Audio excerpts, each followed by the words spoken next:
pray for my damn fall.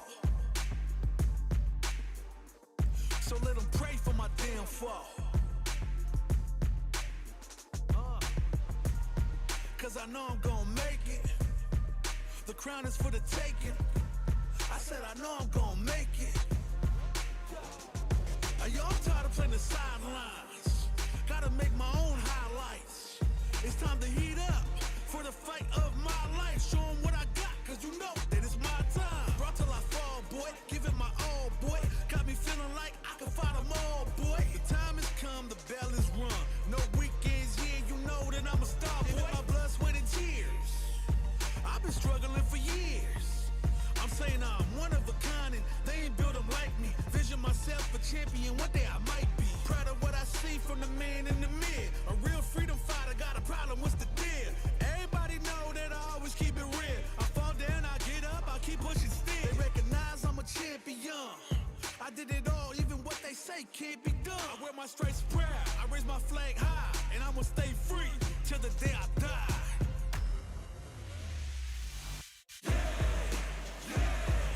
Started from the bottom and I'll never look back. Look at all my haters, y'all making them mad.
And what up, World Warriors? Back at it, Paragon FGC Saturday night. We got the 2-hour ladder. Moving on into the top 8, which we got you some more Street Fighter 6, Drive Rush, Drive Impact, Drive All You Can shenanigans. It's the one and only Miami Mike Steven, Team Chris, teamed up alongside here with one of the best in the business. Proud to be kicking it with you, Mr. Leapfrog. Thanks, man. I'm glad to be back. I haven't been able to do Street Fighter in a minute, but I'm glad to be here. Unlike with you, man, I see you've been holding it down for a while, holding it down to all your locals, and of course, now here online, you got to do the top 8 for Breakout last night, and of course, you're gonna be doing tonight with me. I'm stoked. Yeah, likewise, man. It's been awesome. I've been seeing you putting in the work as well. But I mean, hey, we could gas each other up all night. We definitely will over the next 4 hours. But we got an aggressive tournament ladder play. For those of you who don't know how the bracket flows, it's all about people just getting in matches, in games, and then the best record we're going to sort it through, get a top 8 shootout. All the seeds and everything in the placements will be decided by the best records. And that's the way ladder is. We promote aggressive, just getting back up in the fight. And then just make it, dude, all about redemption arcs on redemption. Had the thrill of commentating a previous ladder here for Paragon for Virtual Fighter alongside the homeboy Limey, who's been that was an absolute fantastic set. And likewise, we've seen how these ladders throw down and how it's going to go down. I mean, we're going to be getting to you with all this action coming out and showdown, man. And it's going to be a good time. Dude, of course. I know you guys already understand how it works, but for the people who don't understand how it works, wired connection, 2 hours, play as many matches as you want, queue up. The only thing we ask, you got to play a minimum of 6 matches in order to qualify for top 8. I don't care if you go 5-0. I don't care if you go 0-5. The magic number is 6, so make sure you get those 6 matches in so we can actually get you into our top 8. But let's see if one of these players are capable of doing so. I recognize a couple of these players, including my boy Jimothy. Let's go. Yeah, Jimothy here going up against El Frodo here. So we got 2 of the DLC characters going at it here, man. I'm a little salty about how Terry plays in this game, man. I am just absolutely sometimes angered by how good he is in this game compared to how he's been in other iterations of King of Fighters, and notably my childhood. Yeah, of course. I would say you should see how he plays in Fatal Fury. I think he might be even more pissed off. I've heard, But, it's just, I prefer him in Smash with the Rising Tackle as a charge, but El Frodo seems to be doing business here with that crack shot going from corner to corner. That's kind of funny saying that, crack shot in the corner. But you know what's the thing, especially when you're burned out, and Timothy's going to have to hold that one. Got a little nice Oki off that Rising Tackle. Oh, man, he left a little gap. DP. He left a little gap in his offense, able to get that EX out just in the nick of time. But El Frodo looking pretty solid. I mean, able to stay in control for 90% of that match. Jimothy got to fight his way out. I mean, you saw a very early burnout. I think it's going to be the same case for round number 2. Yeah, Terry does a number on your drive game, especially if he gets in close with that fierce punch as well. And just the way Frodo's moving it. Oh, good parry with what he has left. Deliberate drive. Can't punish that drive reversal on block. That's such a pro move there. Did he press? He got him. No, yeah. Got a little bit of that Jimmy Uso spear, but the neutral jump catches the stance of the leap. Oh, boy. Yikes. He's not meant to drive impact. He did not like up in that side. Yeah, I think that's definitely what you got to do with Alex anyways. You got to kind of just smother him, make sure he's not going in and out of Prowler stance. So good stuff for Frodo to be able to take that first game. I like the decision-making from Jimothy, but I can definitely tell it's like a deer in headlights moment. So hopefully we can see some offense and see some more buttons on the side of Jim. Yeah, I can just see if I was playing Frodo in my local fan. I think Terry, I always say is I'm like, man, I wish Rising Tackle was still a charge like it was in Smash Bros. There's only very rarely that Terry's Rising Tackle's been a DP motion. If I recall correctly, it's only in KOF 98. Yeah. I wasn't around. Basically, I wasn't alive down in 98, but, it's one of those things that I think it's definitely been a button of all time, right? Yeah, indeed. Okay, good fight buster there off the prowl stance. Oh, drive reversal. Good use of that.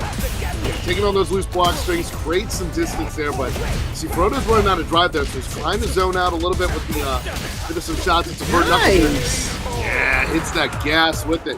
The funny part for me was I was actually stuck in Venezuela for a few days because of some immigration issues when I was 15 and had not been a U.S. citizen yet. So I was forced to learn KOF. Fun story for about a year. Bro, you've lived like 3 whole lifetimes. What the heck? More like 5. I'm old too. Oh, good drive reversal, get out of dodge there. And I love when you do those short jumps, those neutral jumps, which look like you're kind of prowling on them, but it's not. Alex has such a great sneaky style in this game. Instead of just being like straight up ground and pound like he usually is. Oh wait, let's see. Frodo here, yeah, dictates the flow. Bro, this is, if I recall correctly, the whole tournament's best of 5. Maybe. Pretty sure. Yeah, probably. It was unfortunate because his last bit of drive gauge not only got depleted from that DI, but then also got the wall spot on top of that, so just double whammy for Jimothy. But luckily, it's still a tie set, or I mean, at least a tie round in round count. So Jimothy can still get his opening in, but he's got to find a way to alleviate some of this pressure because Frodo is scrapping for sure. And he's also not blocking, like, ever. You are seeing straight up complete disrespect against the block string. I saw one throw attempt get blown up, and overextended here. We're going to go on without the drive gauge on both sides. Round wave, give me that frame advantage. Oh, yeah. Baby. Yeah. Timothy's swinging for the fences. Ooh, crucifix powerbomb. Oh, but it's that overset there. The light burn. I was going to say, he's got to be careful. Level 3 on deck for Frodo. Oh, yeah, wow. It's going to keep it that's it's very difficult to punish that flying chop, especially when it's burned out. This level 3 will go the distance from Frodo. No, it doesn't. Jimothy. Oh, man. Bet it all on the reversal again on Wake Up. It's not going to be able to find the smart. And a 2-0 lead already for Frodo. Oh, good catch on that drive game. I was going to say, he is still utilizing his tools effectively, right? He's getting parries out when he needs to. He's not putting himself in too many precarious situations. I think he just needs to try to stay out of the corner as best as he can. Enjoy the movement there on the Prowler, too, as well. Because especially, like, Frodo's not met a rising tackle he didn't like. I mean, kind of like my Terry in Smash. Just want to keep taking to the skies, keep sliding up in there. Oh, that's nice. 2 perfect parries in this round. Skating on him. Do it again. All right, just going to apply more pressure. Try to get some of that drive gauge back. Oh, yeah. They built some of it back. Good drive reversal, sending it home. Especially if you get a perfect parry twice in a round. Gotta be careful about that, especially with the perfect parry and how it's been changed. Be more of a call out. Meets him with the air-to-air. Goes for the crown there. The drive impact. Bro, this is going to hurt. Oh, yeah. No, it drops the combo. Yeah, I mean, looks like he was saving that power geyser for another time. Unfortunate. El Frodo, set point. Jimothy. Again, you see these little openings, these little moments that you can try to bring it back, but just not able to secure anything, not able to link anything together. Yeah, and having some of his best rounds in the last few sets here, but now faced off against match point, a potential 3-0 situation here against with Frodo's Terry anti-airing on point with that rising attack. See, I mean, look how much. I mean, that's the only thing. Like, he's finding an opening with this, but I mean, look at the cost. He's almost he's already in yellow. I mean, he's getting some of it back, but you already talked about it how much Terry likes to apply pressure to not only that HP but the drive gauge itself. Oh, Prowler against that drive reversal there. Gets him on the other side. Jimothy in a really good place. This is what I like to call the driver's seat. Whatever they mean, you got the green bars going up against the yellow. Oh, perfect parry. It's one thing to let go of the pressure there, but it's another thing to give away that opportunity as well as the corner. Going into the level 3, he's going to spend the chips here. Now, the interesting factor here is that Frodo's burned out. He's going to get that drive gauge recovery at about 50% from hitting that level 3. But Jimmy he's holding on to that critical art. We have access to the critical art. Can and will kill. No! Trying to go for it, but it's out of range! Didn't reconnect, but the simple tick throw is going to be enough to close out the round, close out the set. El Frodo going L3-0. Good stuff. So close, man. There was that little opportunity again where I thought he was going to be able to make that comeback. Both times, I mean, you saw that he reached short with that power bomb not happening. It worked with that command grab proving against him, as well as when you got the resource management, you're overusing it in order to close the distance in there. Frodo played just a little bit more comfortable there. I mean, took a bit of a gamble with that level 3, going at it with burnout and then against the player with full drive and critical on deck that you don't get the kill for. Usually in some of those games, like it's like almost like you're handing them opportunities to come back and do that. It would have been interesting if Jimothy had come back there, but that 3-0 was well earned, and hey, I mean, we could be potentially seeing more of these players later on, as we don't know what's going to happen throughout the next 2 hours. Yeah, again, it's ladder format, guys, so you guys can join in at any point in time. You get home from work right now and go, oh, it's too late. No, it's not. Jump in the ladder, exclamation point ladder, exclamation point bracket, however you want to spell it. Just jump in right now. It's not traditional double elimination, so you can lose as many times as you want. If I try to join this bracket, I'm probably going to go 0-7, but guess what? I'm going to hit re-queue right away. Yeah, ladders are so much fun, especially if you could, online they're great, but at the same time, like, having experienced them offline, it's a whole different energy than you get from the bracket. And we don't know who could show up, a secret boss at 8:30, and then just throw down, get themselves a quick 6-0, then they're in the top 8, and then we're automatically talking about placement here. But, I mean, likewise, these matches is going to be coming at us chaotically, and we're just going to do our dandiest to bring, that's a word, but we're going to do our best to bring you this action. It's pools, man. You know, we let it loose out here because we're going to lock in and get ourselves a really good top 8. And what's awesome, too, is watching the matches through the ladder. You get to kind of pick up what tendencies and what players are looking for and what's trending and that information, because there's a lot trending in this game out there. I mean, a lot of information going down as Street Fighter 6 is going through what I would say more so looking at the lifespan of previous Street Fighters is more of an adjustment period. And we've definitely seen some changes in some, like, for instance, character usage has been going a bit wild. According to YouTube, Ken has disappeared. Yeah. Like, I mean, and nobody really knows why. Like, I'll say, what's weird is I've seen more of Ken in Fatal Fury than I have of Street Fighter. So I wonder if he just straight up just died or something. But I feel like he's one of those. Yeah, Chun-Li as well. Yeah. I mean, again, when I did Fatal Fury top 8 for Breakout, and I saw, I think, 2 or 3 Chun-Li's in the top 8. So it's very bizarre to see a presence of the Street Fighter-esque characters in other titles rather than their homestead. So I'm wondering if just one of those people is like the growing pains and just trying different characters and kind of experimenting a bit. I know, obviously with the newer characters like Ingrid and stuff like that, it's definitely drawn a lot of attention towards them. Whether that's positive or negative attention, that's up to debate, but at the same time, it's still more attention nonetheless. It is. And it's very interesting since we got more guest characters on the horizon. I mean, with Yasmin coming out in a few weeks, who looks absolutely fantastic, but me as an old head in the FGC, I'm always watching that trailer and I'm like, all right, all that stuff is nice. I'm into those mix-ups and safe jumps. The set plays are good, but it looks a bit like, usually my conjecture, my assumption is coming out there believing she's probably going to be low damage.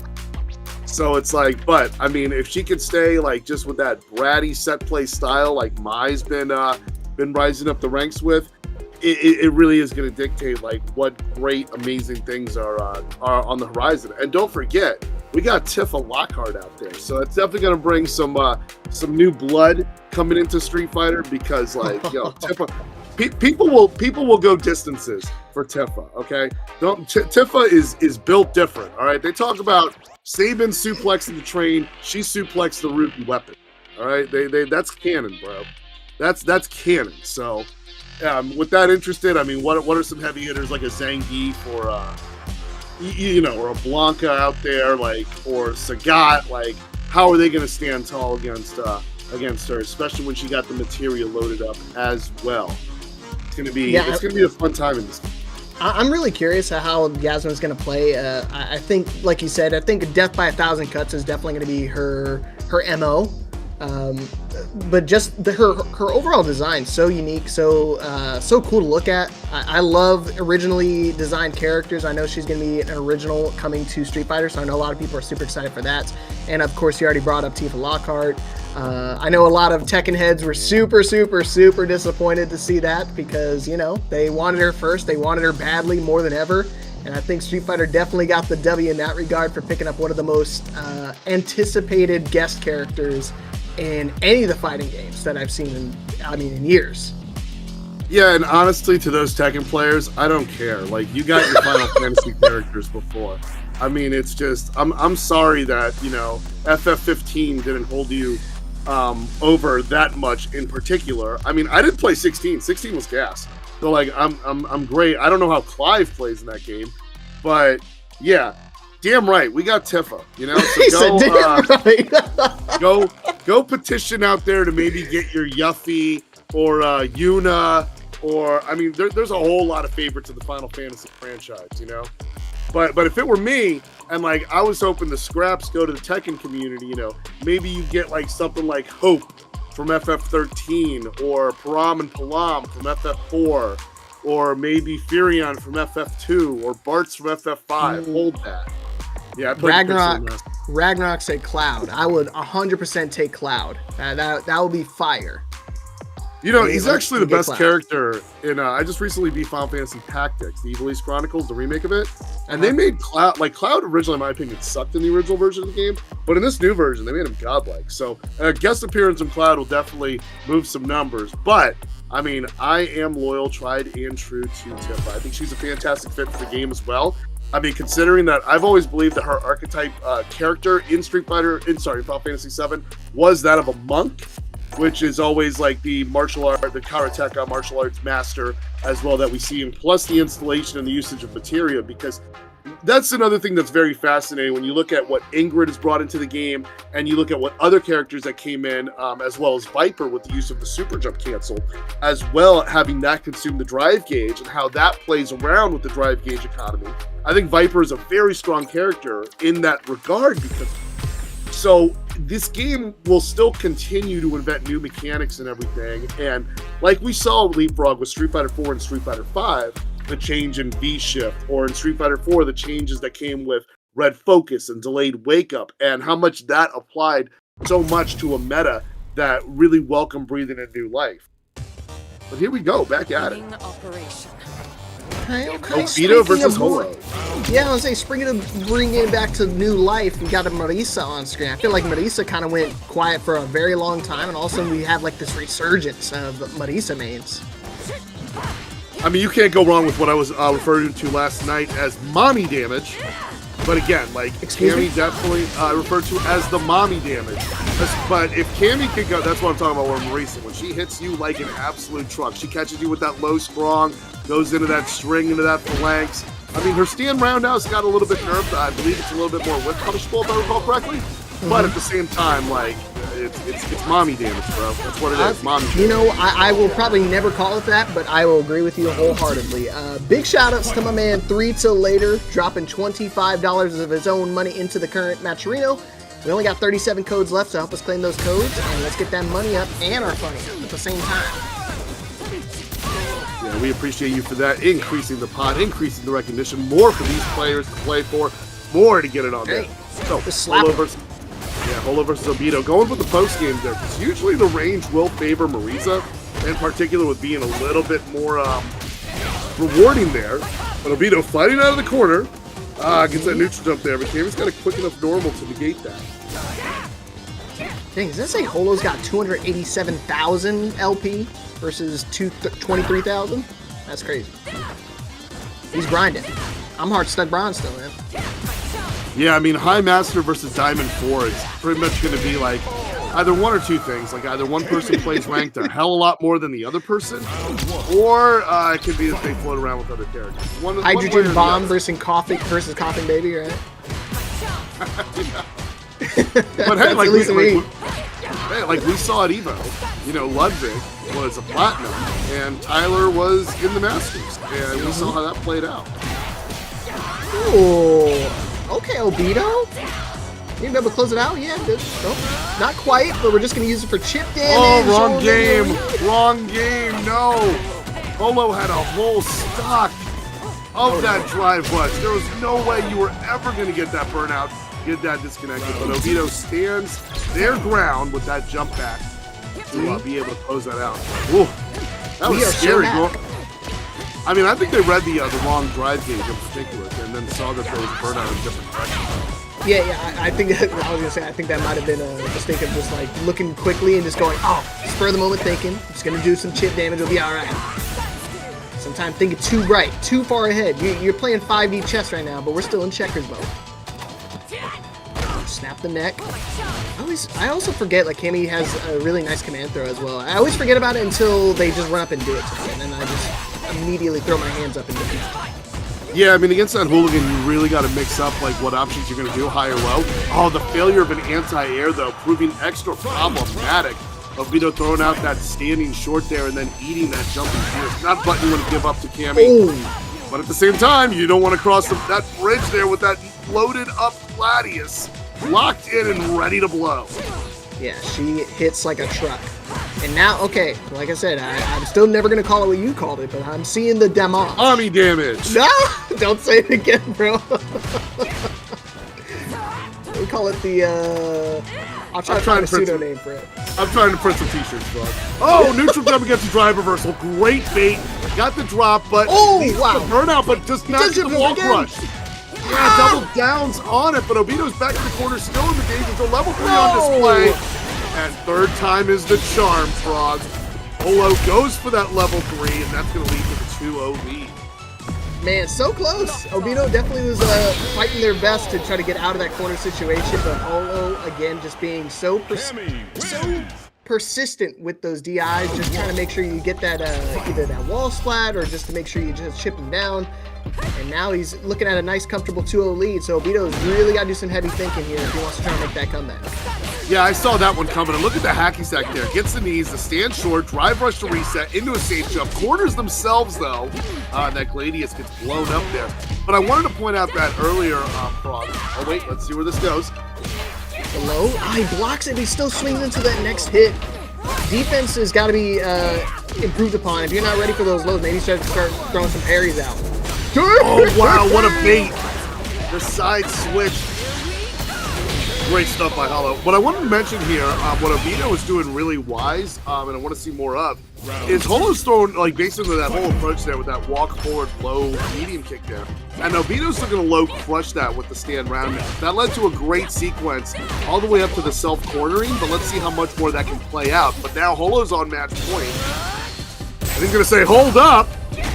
Even with the charge, not able to anti-air, no dice. Okay, still just trying to chip at those lows, and that's what's really been opening up a lot of these engagements. And you see, he's been opening up with lows time and time again, and I pointed it out, and what does he do immediately afterwards? A big-ass overhead, and that's going to be enough to do it, to close out the set. A clean 3-0 for Holo. Yeah, you got to watch that crown chakra out there, as I like to call it. When you got that level 3 on deck and they got that resource, they are coming from the head, flying guillotine style like the RZA himself. Closes it out. We begin the open ladder with a pair of 3-0s. Done, but not discouraged. I'd like to say, still early in the ladder. We still up in the first rungs out there trying to get some climbs out there. I'm knowing Marissa could still throw out some more hands, more Gladius to get more of that damage out there. Yeah, I mean, you know what you can do in this span, in this ladder leapfrog. You know what you can do? You can get that Marisa from a Diamond 4 to a Master within the time it takes in this ladder. It literally can be that simple. So it's crazy that, I mean, there's a few players that actually do like to kind of use the ladders as a playground a bit, so they can kind of test some different characters, some new, strategies.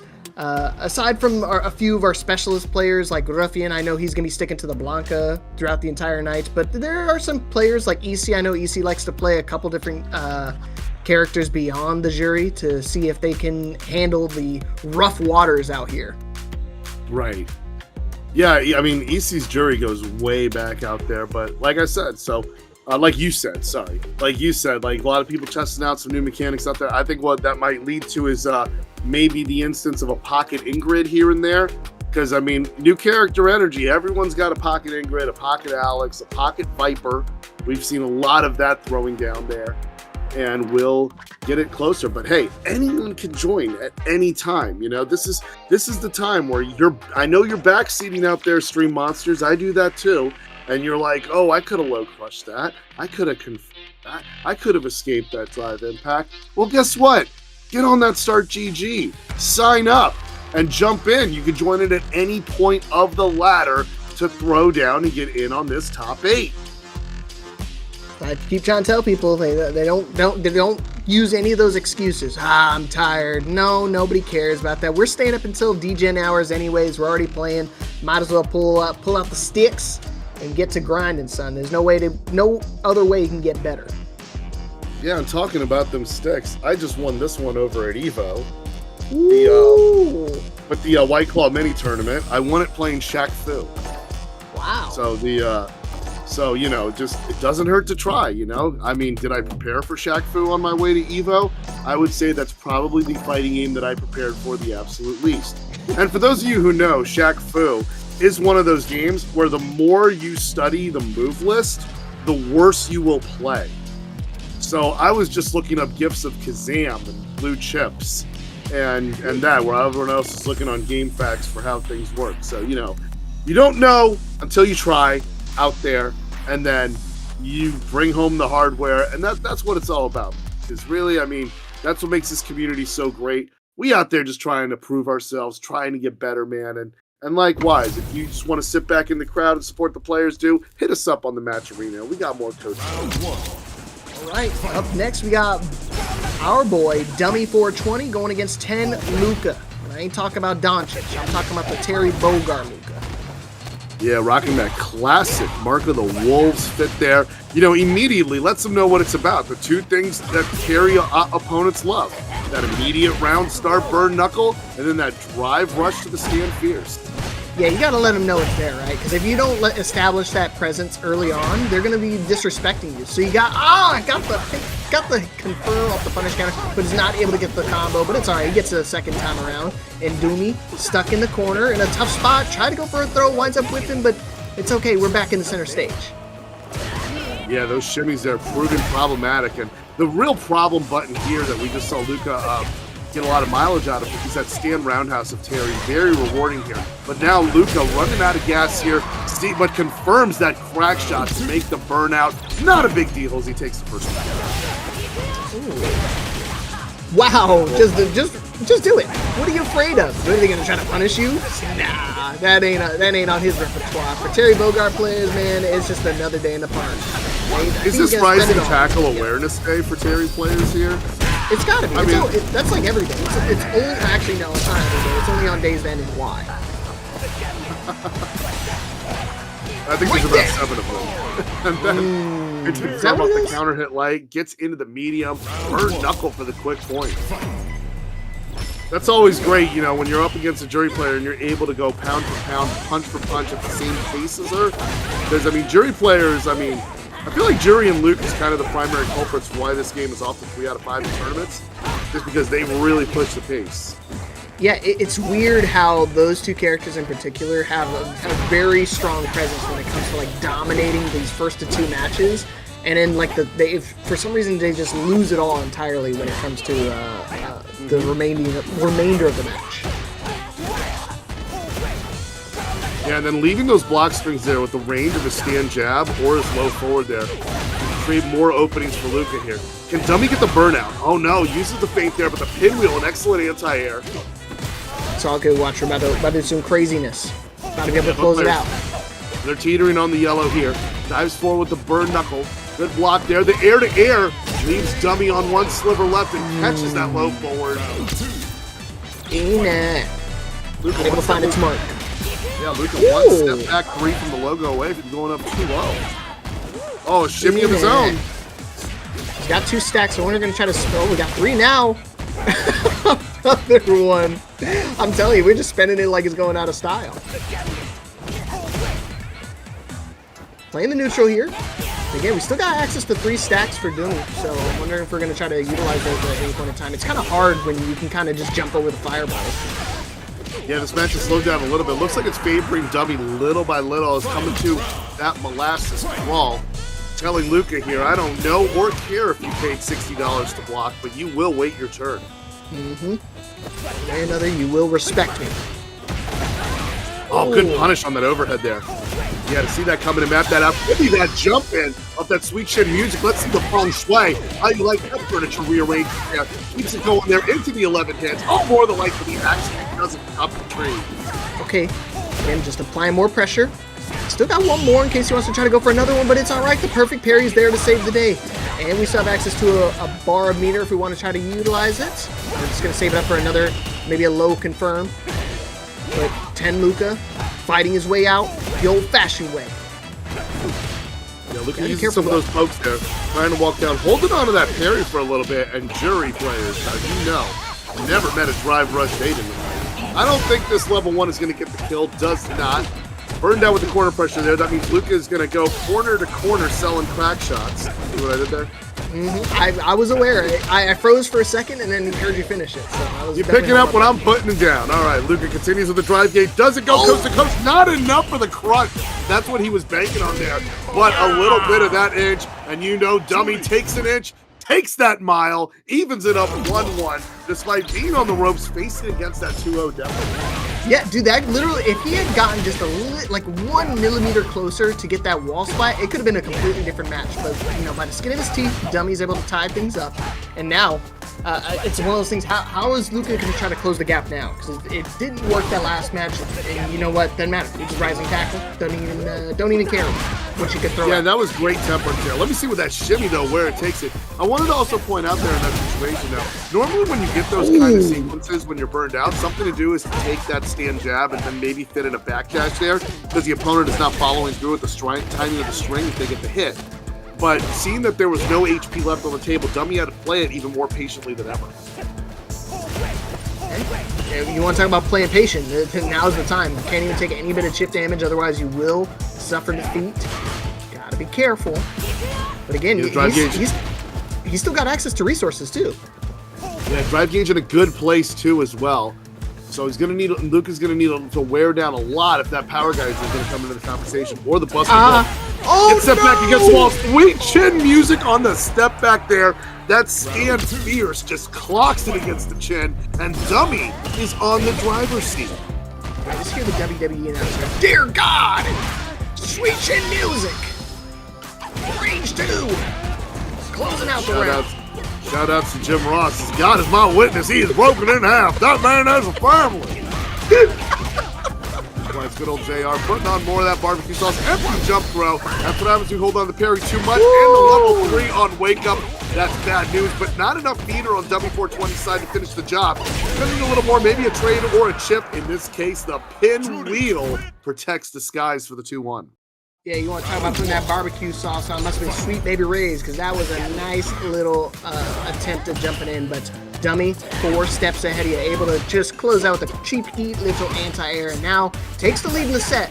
But again, I don't want to count Luca out yet, because I feel like he's starting to build up some momentum. And you already know how Terry players like to play. It's either very one-sided in the set, or it's going to be like a slow crawl.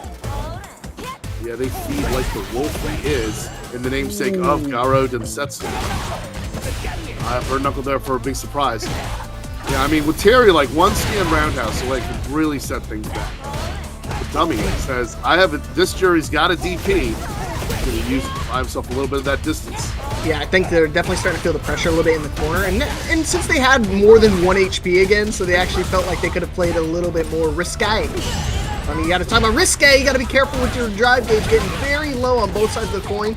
Dummy with a nice parry, dashing in to apply more pressure. What the? Oh, wow. That was crazy. Yeah, especially when Jury can't close the distance, because, I mean, Jury can get to one side of that plane and another and drop the dime. Yeah, but burnout happening, so the overdrive, power shot, but continues to push it back. Luke, there we go, it's a level 1. Caught him on the block string there. Found that gap, because usually there's some areas where Terry doesn't have time to react and block from those situations. But finding that gap in between that low medium punch and the crack shot, that was the secret spot. But that anti-air stays grounded. Yeah, I for sure thought Luca had baited him into doing it. I mean, seeing that one little bar meter, you know that the opponent is kind of worried about getting caught by it. Also really worried about getting caught by the What a catch. Immediately goes, yeah, gets a side switch there because you see how little that drive gauge is left. And then using that drive reversal, unfortunately, that's going to take out the wall crash. He's going to spend it. I think he's going to, oh wow, only a level 1. I'm surprised. I thought we were going to spend a little bit more to make sure we secure the round. Big whiff. This is a big risk using that feng shui in that situation. Dummy is betting on that comeback factor showing up. Luca's got a lot of that drive gauge look missing, and he falls for the setup there, but does not have enough of a super meter to work with. Oh my god, it's anti-air and the DI connects, and that's gonna do it. Unfortunate for Luca. I thought he was gonna be able to do some crazy comeback again, but only spending that one level of your resources coming back to haunt you. I mean, that's risky there. I'm not saying it's a bad decision there because, like, if Jury has an opportunity to press on you on offense, a lot of Jury players will take that bet. But with a sliver of health, an 80% life deficit there, going up against the Feng Shui engine, got that mix-up to connect and work with it. But at any point there, Luca could have got a reversal with either using the Buster Wolf or the Power Geyser in particular. That would have chipped and killed and decided the round and brought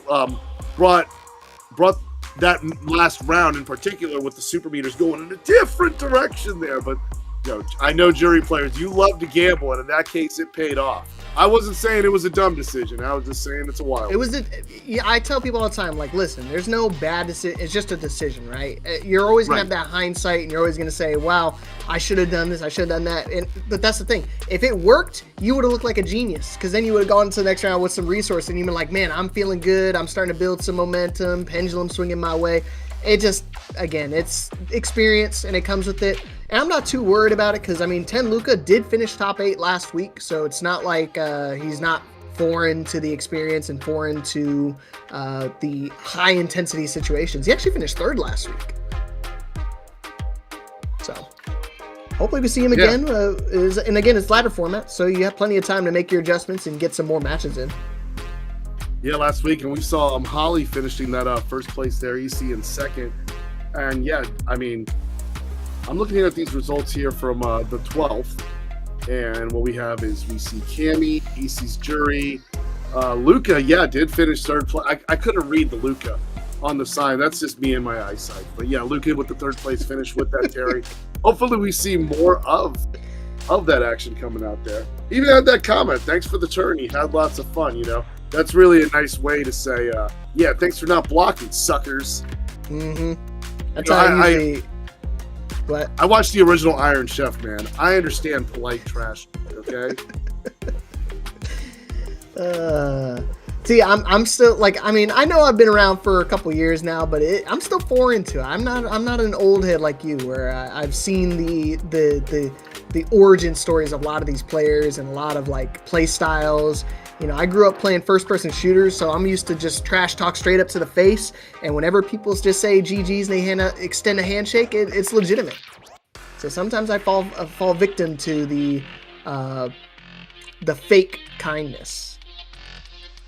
Yeah, I mean but we keep it polite, we keep it professional here because we are all about maximizing our opportunities. Like I like to say, man, if you really want to throw down, you got beef, you want to make a statement out there, there's always the money match on the table. That's where I come from in Street Fighter 4. That is being a proud 09er. That is where we settle the scores out there in particular. But hey, we're still early. It's still the rungs going on here. We're just 40 minutes into this ladder here. I'm trying to see if we can get maybe looking at some early rankings and some names we got going on here in the bracket that we got going on. Yeah, in the meantime, I think Ruffian is currently sitting at the top, currently sitting 3-0. Right behind him is my boy, My Guy Wins, sitting right behind him at 3-1. And then, of course, there's a slew of other ranks where there's like 2-0, 2-1s respectively, from Doomy, EC, Paul, El Frodo, Ten Luca that we just saw, Hollow we just saw, and SH Rasek. So, a couple of familiar names, couple of new names I'm starting to see pop up here and there. Yeah, names I haven't seen in a minute, honestly, either. I haven't seen Ruffius Blanca in some time. I know he's been doing some work out there as well, but yeah, we got definitely some up and coming players here in the Street Fighter 6 mix who's been around through the lifespan of the game and have progressed and done more. But we got like 90 minutes of secret bosses to come out here, to show out here up in this ladder. We got, I'm here. I'm here for the surprises. I am here for the action. I signed up for Jenny. Yeah, that's what always surprised me. Every single week, there's some newer faces that appear, and they just start to really show their grit and their tenacity in some of these tournaments, which is surprising because again, so I've always been kind of familiar with some of the names like Ruffian and My Guy Wins and stuff like that. I'm from Utah, so I see the same people kind of dominate the Street Fighter scene, like the 2D fighting games. But when I start to do these online brackets, you get some of these newcomers and that can really surprise you. Yeah, I know a lot of homies out there from the Utah scene. Definitely up and coming out there. Shout out to my boy Thomas Winkley. I know he moved away from you guys and everything, but he's still going out. And who could forget the legend 801 Strider Gustavo, going all the way back to his CEO 2015 second place finish there, and other showings he's had across the Capcom Pro Tour, whether it's been Abel, G, and what he's got going on in Street Fighter 6. Never count that dude out. Never, man. Never in a million years. Yeah, shout out to Thomas, man. He moved all the way to what, Netherlands or something like that. He moved like completely out of the country. I know he had some cool job.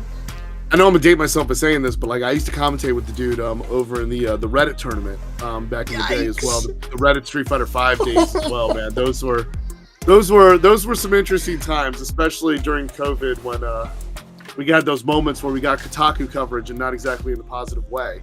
But but likewise, I still hold on to those memories. Those were a very interesting time in my commentary career, to say the least. And but I definitely cherish it, And I think I saw Thomas recently over at I believe he was at Combo Breaker this year or last year. I recall. I ran into the dude, gave him a hug and everything, told him all's well, man. Because hey, this is worldwide, man. We're traveling. When you really done this FGC for like a minute, and I know you and I both have.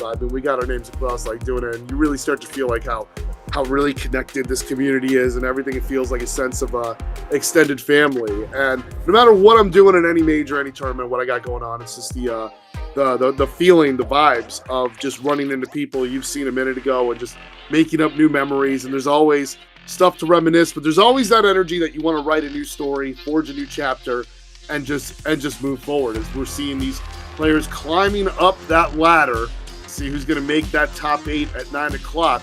When we cut off the ladder, and then we just got 8 of them hanging from the championship belt there with their legs swinging like Devon Dudley and Jeff Hardy, to see who's left out there still standing.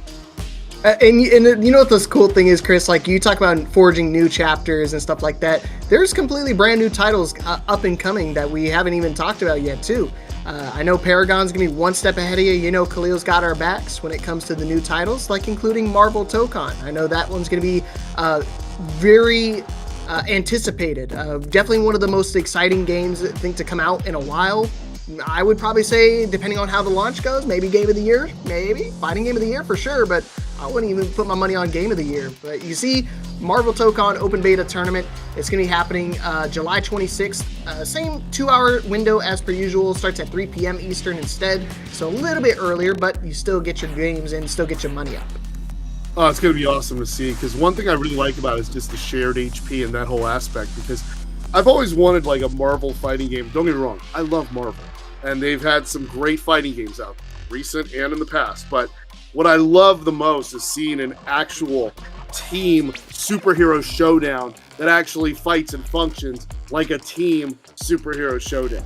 That game absolutely excites me. Shout out to Arc Systems Works for putting together just a fantastic looking game, and from what we've seen in the meta and the title, it's going to be lit. It's represented already in some of the next majors coming up, including CEO. So this is the place to practice and cut your teeth out here to see how you can really hold up and write a whole new saga for yourself. Bro, I'm excited, man.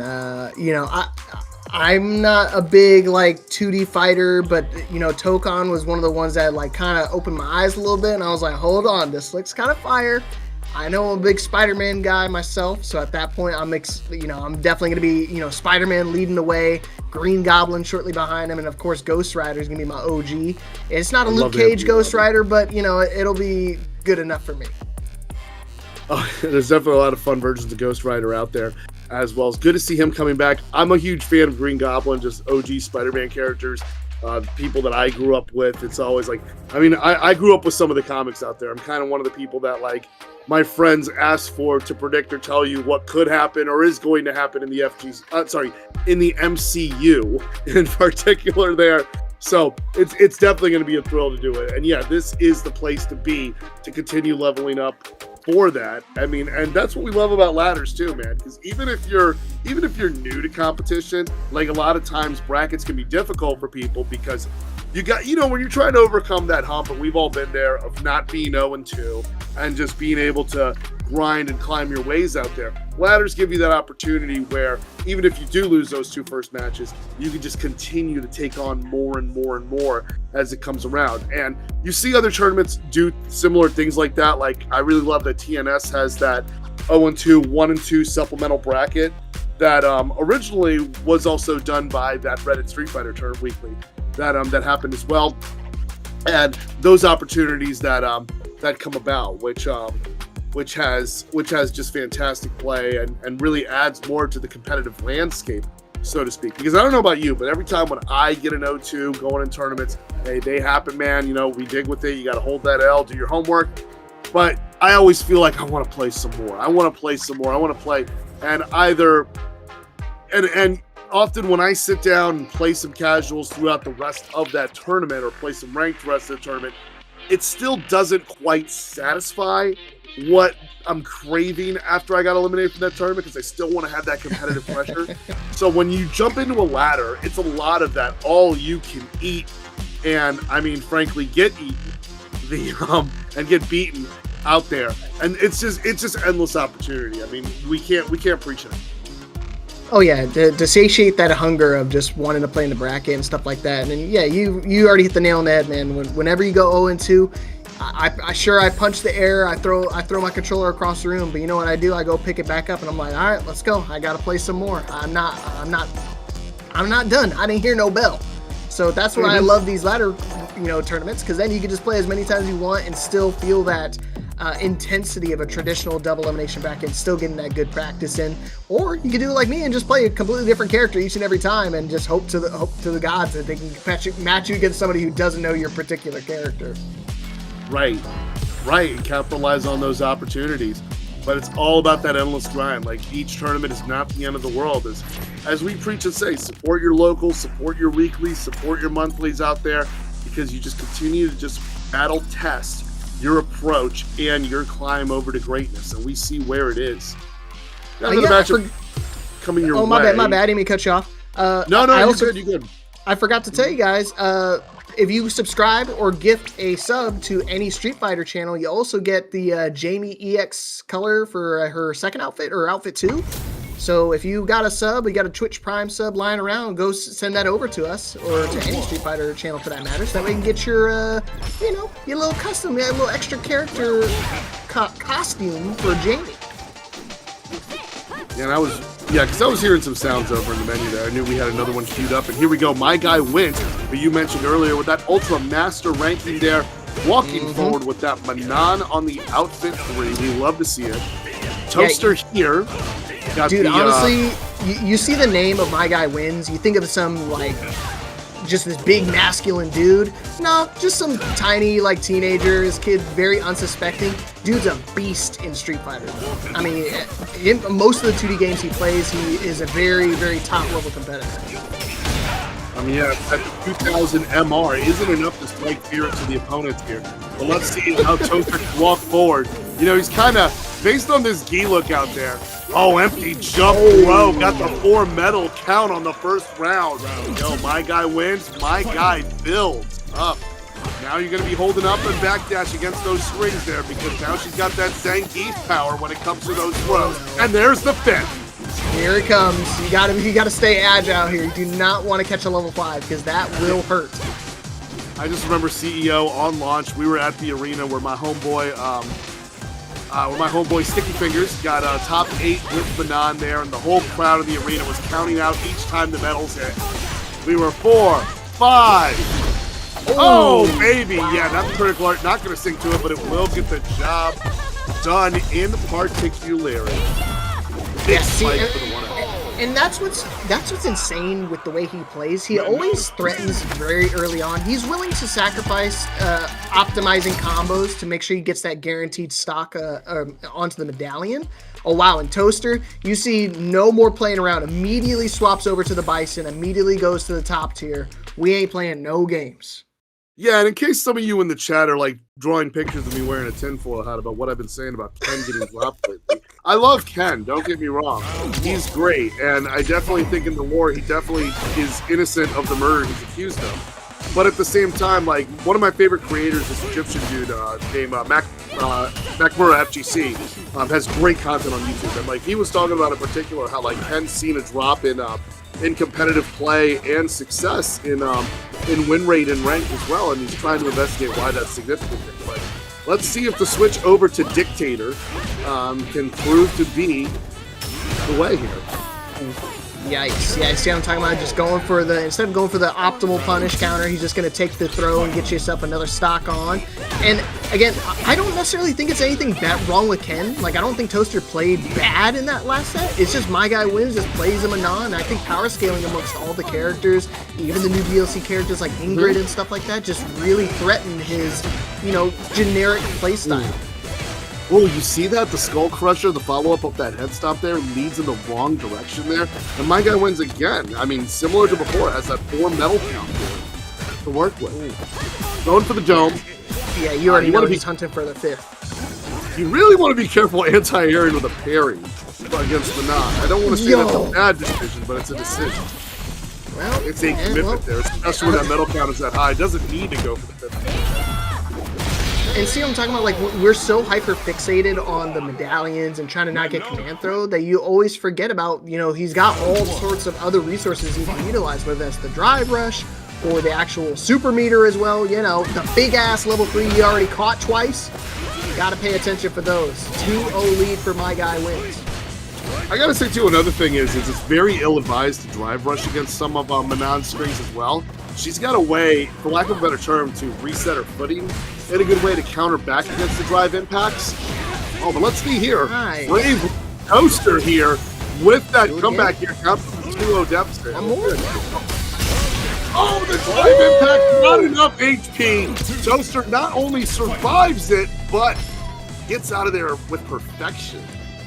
Yeah, legalize nuclear bombs, set the minefield. How to remember how to play the Dictator the right way. So already starting off well with the perfect, but he's got to keep that momentum going into this next match. I don't think you want to catch any more command throws like that. Yeah, still at the level 3 there. I mean, good way to come back there, and especially when you can win that round with the perfect, because you escape a round against Manon with that metal count there. But my guy wins doing a good job of recovering that. Up until there, let's see how the mines play out for Toaster.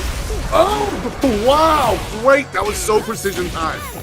Not often the wisest thing to do to use the drive impact there, especially when the mine is in play, but gets out of dodge and reverses the pressure there. My guy wins, able to come correct, and just like that, we're seeing match point. Yeah, I think most of his wins have been 3-0s, and I feel like if Toaster doesn't lock the hell in, we're going to wind up seeing another 3-0. And again, he's always paying attention to the potential command throw, but now one little hit confirm could go into a level 3 and put him into a one-hit situation. Yeah, and my guy losing a bit of the drive gauge there, relying a lot on that scan jab in his drive run. Get more of that Oh, the whip! Here comes that shimmy. Yeah, everyone's got a plan until they get punched in the mouth. Oh, yeah, baby. There is the embodiment of it.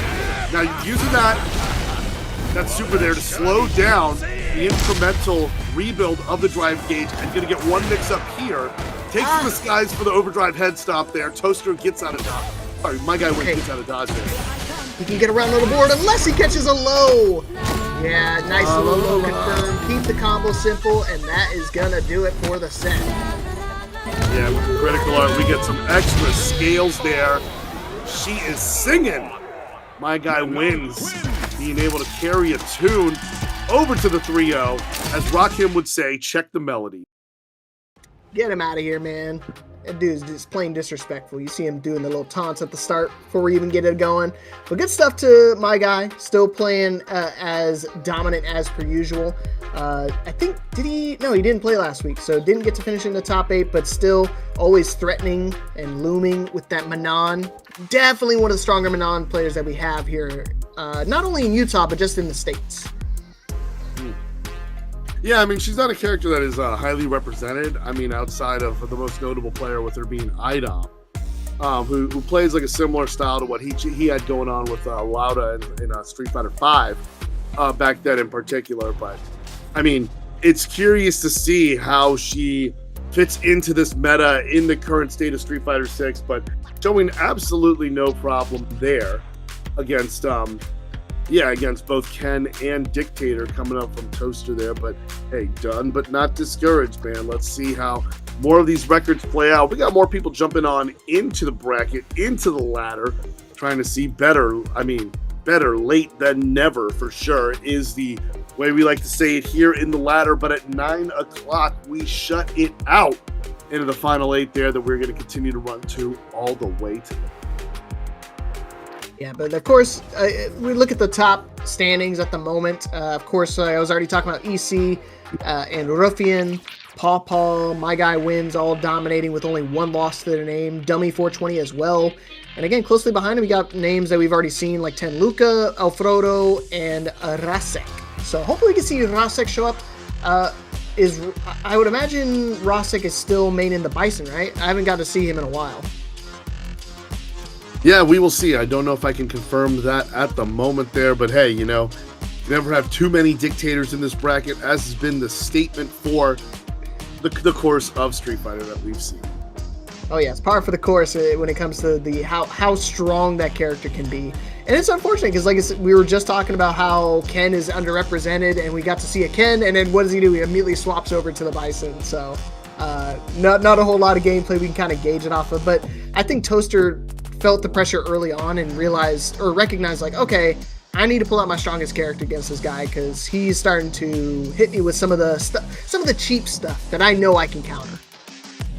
Yeah, I mean, we got more Manons in the mix too. I mean, with Paw Paw moving up the rankings there, coming off a previous top 8 finish, just making it into the top 8 there with that Manon out there, and like, man, it was crazy last week. 3 camis, 2 juries in that top 8. So, are we going to see that trend continue as it presses on?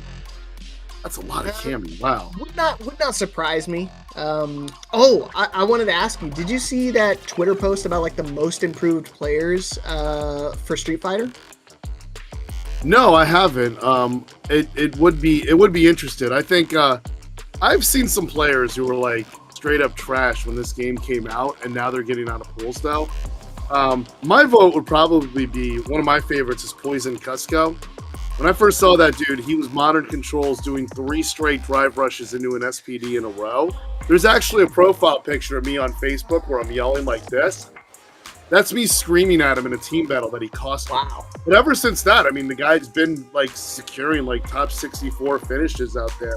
And seeing a player go from that to being a threat later on and then finishing further than me in tournaments and consistently, like in Frosty Faustein's Combo Breaker, as well as CEO and Evo, is fantastic to see. But I'm curious to see what other players have risen out of the woodwork, because I'm from South Florida, so we've seen players that have really risen from rags to riches, like Blue, E100. I mean, Paladin was always nice. Going back to Street Fighter V, he got some good numbers earlier in that game, but then like rose up to be a very dominant force with his Ryu, as we saw later on. But I'm curious to see like what names have come into the conversation as most improved. You want to know the name the reason why I brought it up, because I saw how many Cami players were in last week's top 8. But you know a name that really surprised me? Hollywood Rob TV. No, he's legit. Like he's Rob. Like the thing is in Street Fighter 6, you haven't seen Rob as much. So like, but in Street Fighter 5, like Rob made a name for himself with like his neutral, his boxer play, his Chun-Li play. I mean, always was coming up as a content creator. I got a fun story about that. The last time they had NorCal Regionals, shout out to John Choi, 2019. I was playing I was watching Rob TV get into trash talking with Combo Fiend, and I'm playing casual with Rob TV, and like Rob was like talking trash to set up a money match with Combo Fiend, and he's just like, "Hold up, I want to make sure I get my foot in your ass. I just got to get it from getting stuck out of his." Pointing at me. I mean, I hate being. Hey, I'm Team Chris, man. I don't mind being the butt of the joke. In this case, literally. But I mean, like, in which case, that was some epic trash talk from the dude, man. I got none but love for Rob. Most improved. I mean, I know if I'm a Rob TV himself, I'm gonna be like, don't call it a comeback. See, dude, that's crazy. All those names you brought up, like, I hadn't heard of them in a while, but like when I was down at Texas Showdown and commentating for Street Fighter and Combo Fiend was there. Yeah. And people were telling me, like, dude, this guy's a legend. I was like, man, I don't know, I've never heard of him. And then they were talking such a good game. I got to meet him. Really cool dude, too. Yeah, he's been back in the mix. I mean, he's working on the team with 2XKO, if I recall correctly. But at the same time, he did finish in the top 8 for CBS2 at Texas Showdown and Frontier Cup. Now, without further ado, Killer Rooster here with that Ken. Oh, are we going to see a 70-second perfect? No, trades on the jab there. But still, the Jinrai is still as hot as ever. All right. Fingers crossed we don't see another, dictator make the swap off of the Ken Masters. But either which way, he's still starting off really, really strongly. I mean, Pawpaw kind of pumped the brakes quite a bit. I mean, not even getting a single medallion to their name on that first round. I love it. And yeah, that drip there, that outfit there is shades of his Costume 10 from Street Fighter 4 with the white hair, as well as that Charcoal V, which he has as his alternate in Street Fighter 2 Champion Edition. Oh, is he gonna do it again? Another loop? Yeah, wow, that was I shouldn't have said anything, Chris, because now we're going to the final round with 4 stacks. That's good Manon play there. Stupid. That's awesome Manon play there, honestly. Like, just being able to get that equalizer and the 4 medallions up in there as well. Watch for that stand jab. It's problematic. Ooh, the anti-projectile there. Just spaced it just a little bit off. Yeah, doing the slow. I think he did the slow version just to make sure you can kind of catch him off guard with the timing. That's an old Ken, man. You know how you can tell it's an old Ken if they're DPing you with the medium version of it? Because historically, like, goes back to Street Fighter 4, the medium version of that DP has the lowest hurt box. So it has the less tendency to trade. Doesn't go for the level 3. No, it's not going to kill. Go switches sides. Watch your ankles, Pawpaw. Oh, baby, gets that level 3. Nah, that was a dirty setup. He did it the first time as a setup, and then the second time was like an ultra setup. Because for some reason, Pawpaw thought it was going to just be a whiff and just going for a quick little punish in retaliation. Killer Rooster playing like a madman. Good stuff to start it off. Oh, we love to see it as well. I mean, if you liking that, you know, get this Killer Rooster. A little bit more money on that match, Reno. Let's talk about it. Pawpaw finds himself a little space there with that low short. Sorry, that standing short out there. And then throwing out that stand roundhouse.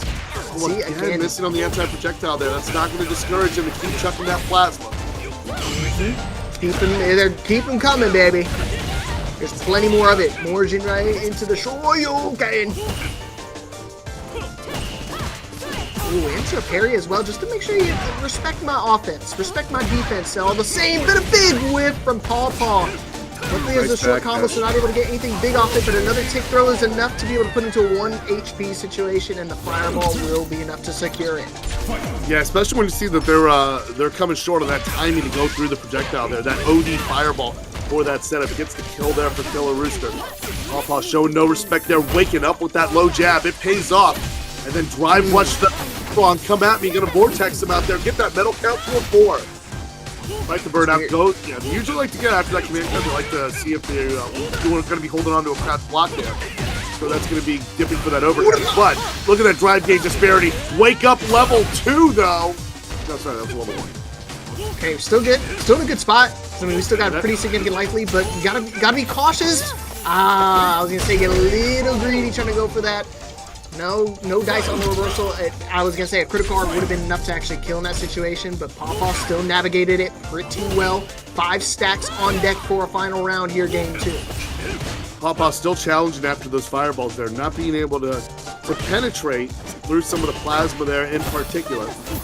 Yeah, if you're going to hold on to that parry and that level 5's in town, look at the damage on that thing.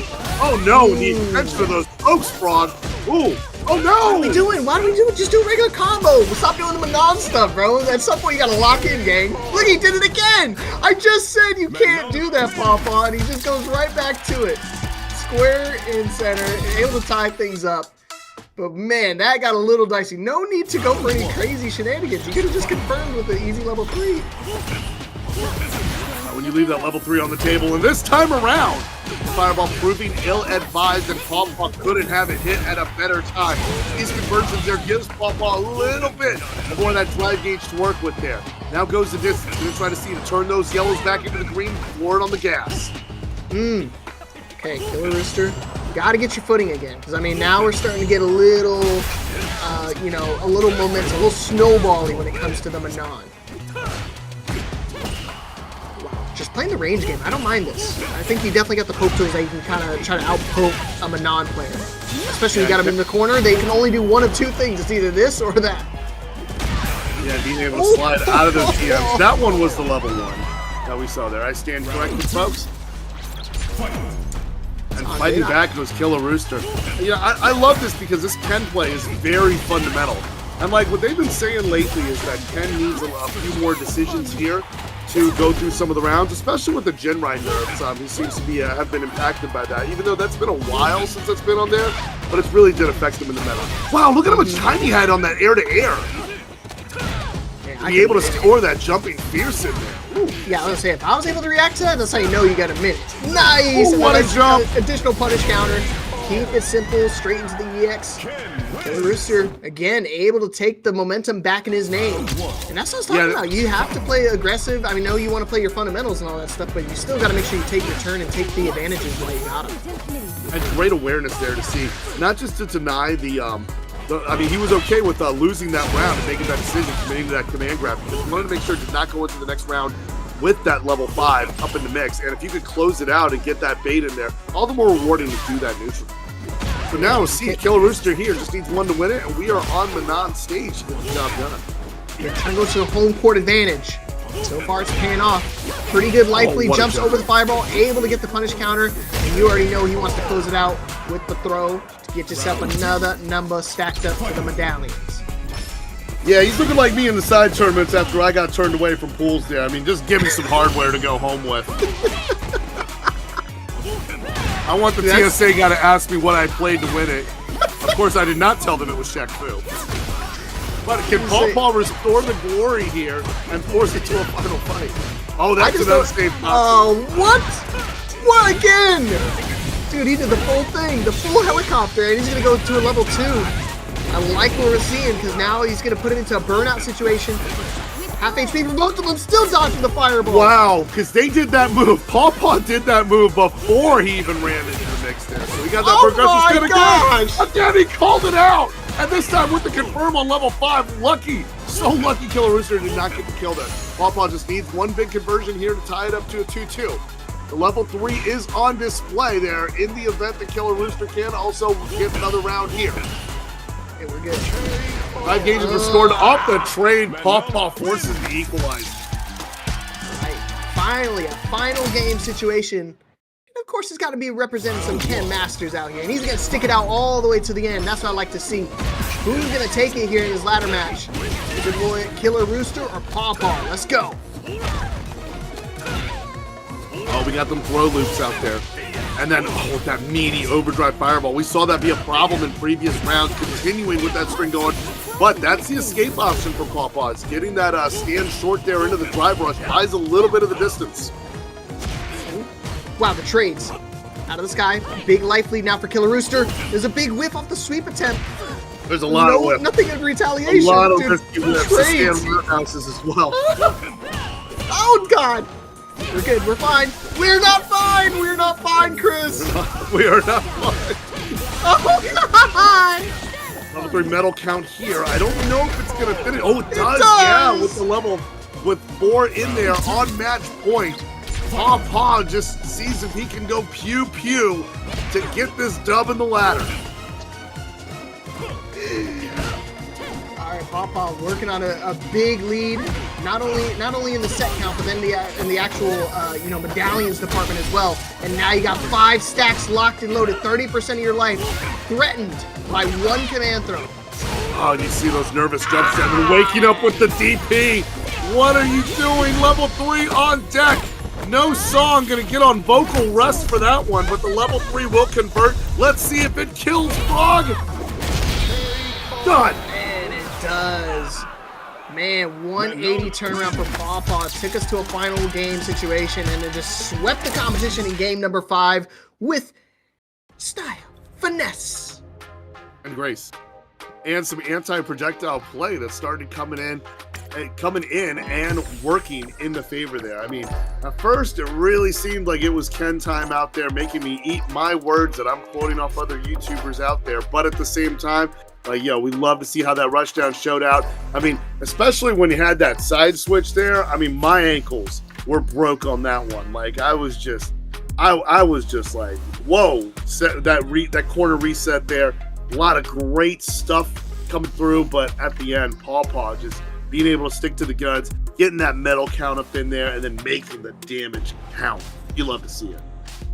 Yeah, it's a shame I had to see my the Dragon Lash kick not utilized more often, because I think that was definitely, like, at the beginning you saw it was a significant factor in the matchup, because he wasn't sure whether when it actually whiffs, if it was like a setup leading into something else, or if it was just pure ignorance on the actual combo itself. So it's nice to kind of add that extra layer into the matchup. I love using those things, like when I turn a combo drop into a pseudo reset.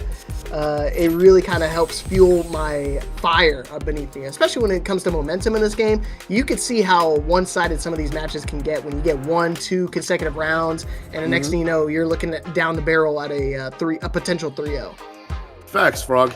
And I also think, like, one of the things that goes overlooked in Street Fighter 6, and we definitely saw it on full display here with Rooster in that final round there, was, I mean, it's the tilt factor that Manon can put on you when the rounds start to add up and you start getting to that last part of that first to 3. We saw 2 long distance jump ins from way out there that was just easily handled and sent over the plate for Paw to send out there and get those 2 hits, and then being able to dash up, got that wake up DP baited to perfection, and then when you get that level 5 conversion, you got to watch out for that tilt factor. And one of the best players to bring that out here is one of Mexican's best Blancas here, Ruffian. Drive rush, stand roundhouse. See, I'm from Miami. Like we got some Blancas out there. Shout out to my homeboy Atachi's Legacy. You know, he's another Dominican Blanca out there, like the Dominican Blanca that we all love to talk about. But he's a cool dude too. Oh, yeah, perfect parry on that anti-air. So I know that drive rush stand roundhouse just lets you know, hey, I'm one of those blockers out there. I may not be wearing the Blanca Chan outfit, but I'm going to up-ball on your extended hooligan slide. DM, stay close. Up-balls again, really. The trade going for Ruffian. You are what you cannot punish. That's a statement I've been saying for decades. Oh, yeah. And again, you were talking about the frustration factor. You gotta come in with a game plan with dealing with any of the particular characters, even Blanca, the specialist. You still gotta have some sort of game plan going into it. Even if you catch a couple cannonballs, if you don't perfect parry those, you still gotta try to utilize your resources and try to deal with it. Yeah, because he's just going to make it a Toy Story here when he gets that kind of space. And that's the one thing about Street Fighter 6 is now Blanca's got that set play here to make up for it, and the tricky things he can do when he plays with his toys. Here comes the level 1, though. It's going to shave off a significant amount of that drive gauge as well. That stand roundhouse. Glad to see Cammy has that poke back from the Street Fighter Alpha 3 Capcom vs. SNK 2 days. It's a great button. You're making me angry! One of the most robbery level 2s in the game. Oh, just throwing out that overhead out there. Oh, what? A close-up of the slide didn't connect, but it's all good. He's still able to close out game number 1. And that's what I was talking about, the mind games and the trickery you could do with most of the characters in the game with cross-ups and potential mix-up opportunities, but with Blanca especially, I mean, not a whole lot of people focus in on the dolls, but that is another aspect to this character that people don't really talk about. Yeah, I mean, it's a different element for Blanca in terms of giving him set play, but it really is, like, just on brand in terms of how the character plays and just how tricky he is. And that perfect parry couldn't come at a better time because it negates the setup of that toy and gives Hollow a space in the driver's seat to work with, but not enough HP, and then gets a little extra voltage on that electricity to finish the kill. Yeah, right now, Ruffian is definitely feeling charged up because he is playing like he is on level 11. Yeah, that was ridiculous what Ruffian did there. I mean, usually going for that strike throw mix-up there with the light ball going to stop, usually that's the bait-out parry, he's going to punish counter throw. But Hollow tried to jump over to the other side and then got caught with that stand roundhouse, a very underrated anti-air for Blancas. Hold on now, Polo, not out of this yet. He's still on the burnout, so he's got to deal with a potential DI attempt. He just throws him out of it. Such a good read. Now he's out of harm's way, and he tries to go for it a 3rd consecutive time. Ruffian, you absolute madman. And for the 3rd time, it gets shut out a different way. First time whiff, 2nd time gets thrown, 3rd time gets neutral jump. in there. What a great round for Hollow to see if this mounts a comeback factor here. Eres loco.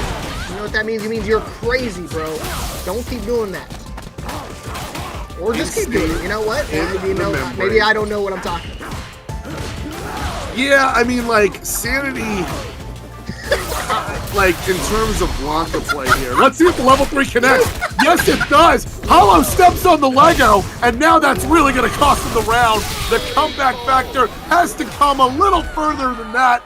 Oh, that's what we call stepping on a Lego when that happens. 2-0 for the Ruffian. You already hit it. You said it. You said Sanity is an optional thing when you go to play Blanca. And right there, you showed exactly why. It's like that meme where they have like Sailor Moon like dressed as Armika, and she says, "Thinking will get us nowhere." It's true. It's facts. Unbelievable start for you for Ruffian. I mean, already a 2-0 lead here, and Hollow again. 3 consecutive meaty low fierces there. 3 times in a row, meaty low fierce. Oh man, dude, he's just playing with like no fear. Oh, and he's not slowing down anytime soon. One more round, and that's going to do it for the set.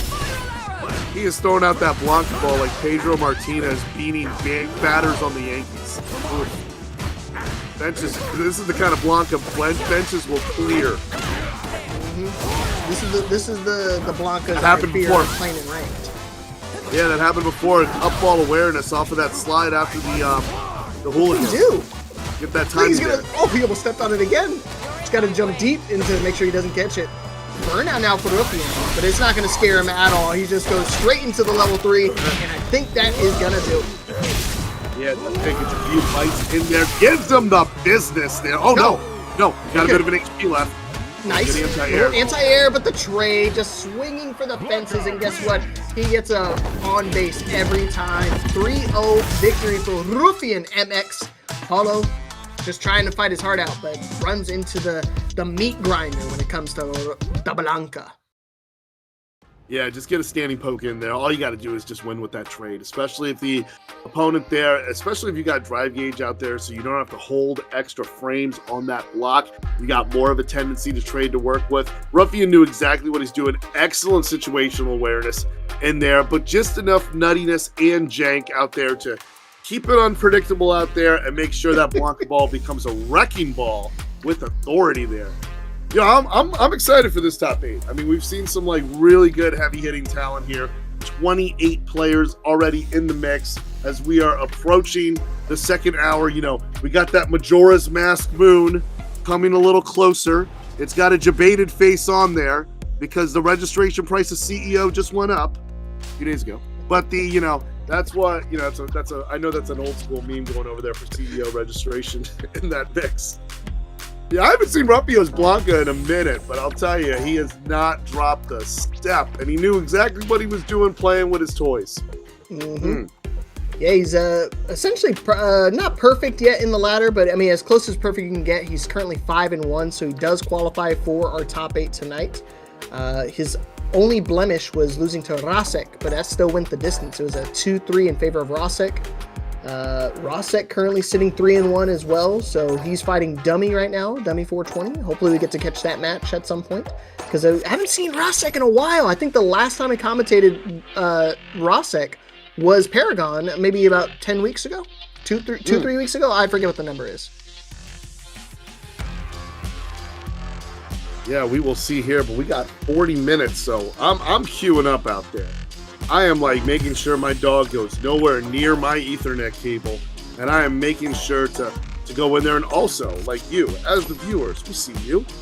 Make sure, get on that Matcherino right there, the Matcherino/T/par SF. We're seeing going on there. Still got some codes, 23 of those 50 codes to claim, people. Get some players paid, get them paid higher. Thank you for the donation to Retail Later out there. Making just getting a little more in the pockets of this excellent effort we got. I mean, yeah, it's just thrilling to see a ladder, man. Just seeing how it just throws down all that action coming your way. Get in there. You can still get in there now. You can still get 6 matches in the lobby in there, and then try to see if you can sneak your way. It's been done before. Do not doubt. Do not get discouraged. Yeah, just jump in the matches. Exclamation point bracket, exclamation point ladder. You could jump in the matches at any point in time, all the way up until 9 p.m. Eastern. That's when we hard cut off the actual ladder. And it also gives you time to claim some Matcherino codes. Still, like Chris said, we've got about 20 codes remaining. So free to do. All you got to do is log in with your YouTube, your Twitch, whatever you got. Cosmic Fuzz. Oh, that's Killer Rooster. Okay. And he's back on stream again. So perfect timing. Here we go. We got the legendary ball cap exchange matchup here between Mr. Bogard versus Mr. Masters. Okay. Fighting. I actually watched this match on Fatal Fury last night, so nice. I get to see the Street Fighter version this time. Yeah, I mean, I'm actually familiar with this match going back to my CVS2 days. I was a Terry main. My nemesis was a Ken main. He still is my nemesis and is a Ken main, and he's a degenerate. But but let's see, Killer Rooster here, off to a fantastic start. We saw previously going for them lows, and then we throw them bows into that medium dragon punch. Gets the first win. I like the pace between the two. We saw Frodo's excellent rushdown earlier in the opening bout that we saw in this match, too. Never met a rising tackle didn't like, and also, we didn't see a lot of blocking from him either. And not saying that as if it's a fault. This is Street Fighter 6. Well, yeah, you know what you Street Fighter we're talking about. If you're not pressing the offense, you're doing something wrong. What's your beat?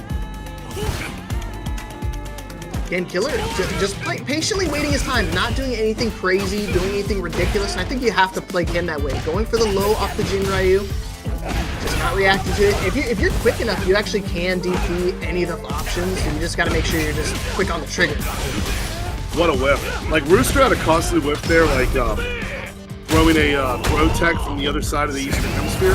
That seemed to miss there, but that drive impact from the logo by El Frodo proving extra problematic. Killer Rooster going to use what little drive he's got left to close it out and leave Frodo on red with an unused critical art there. 1-0 for the Killer Rooster. All right. Hey, Frog, as you mentioned earlier, hopefully you see more of those Dragon Lashes. You know what? It definitely could work here. I think when dealing with the Bogart and how he likes to try to crack shoot, close the distance, maybe it could be a nice little pseudo creep out tool, or just something that you can kind of keep your opponent guessing. Yeah. And Frodo falling out of that Jinrai sequence there, able to connect and win a trade with a low forward to push him in the corner, and that's where Killer Rooster has to find his way out of.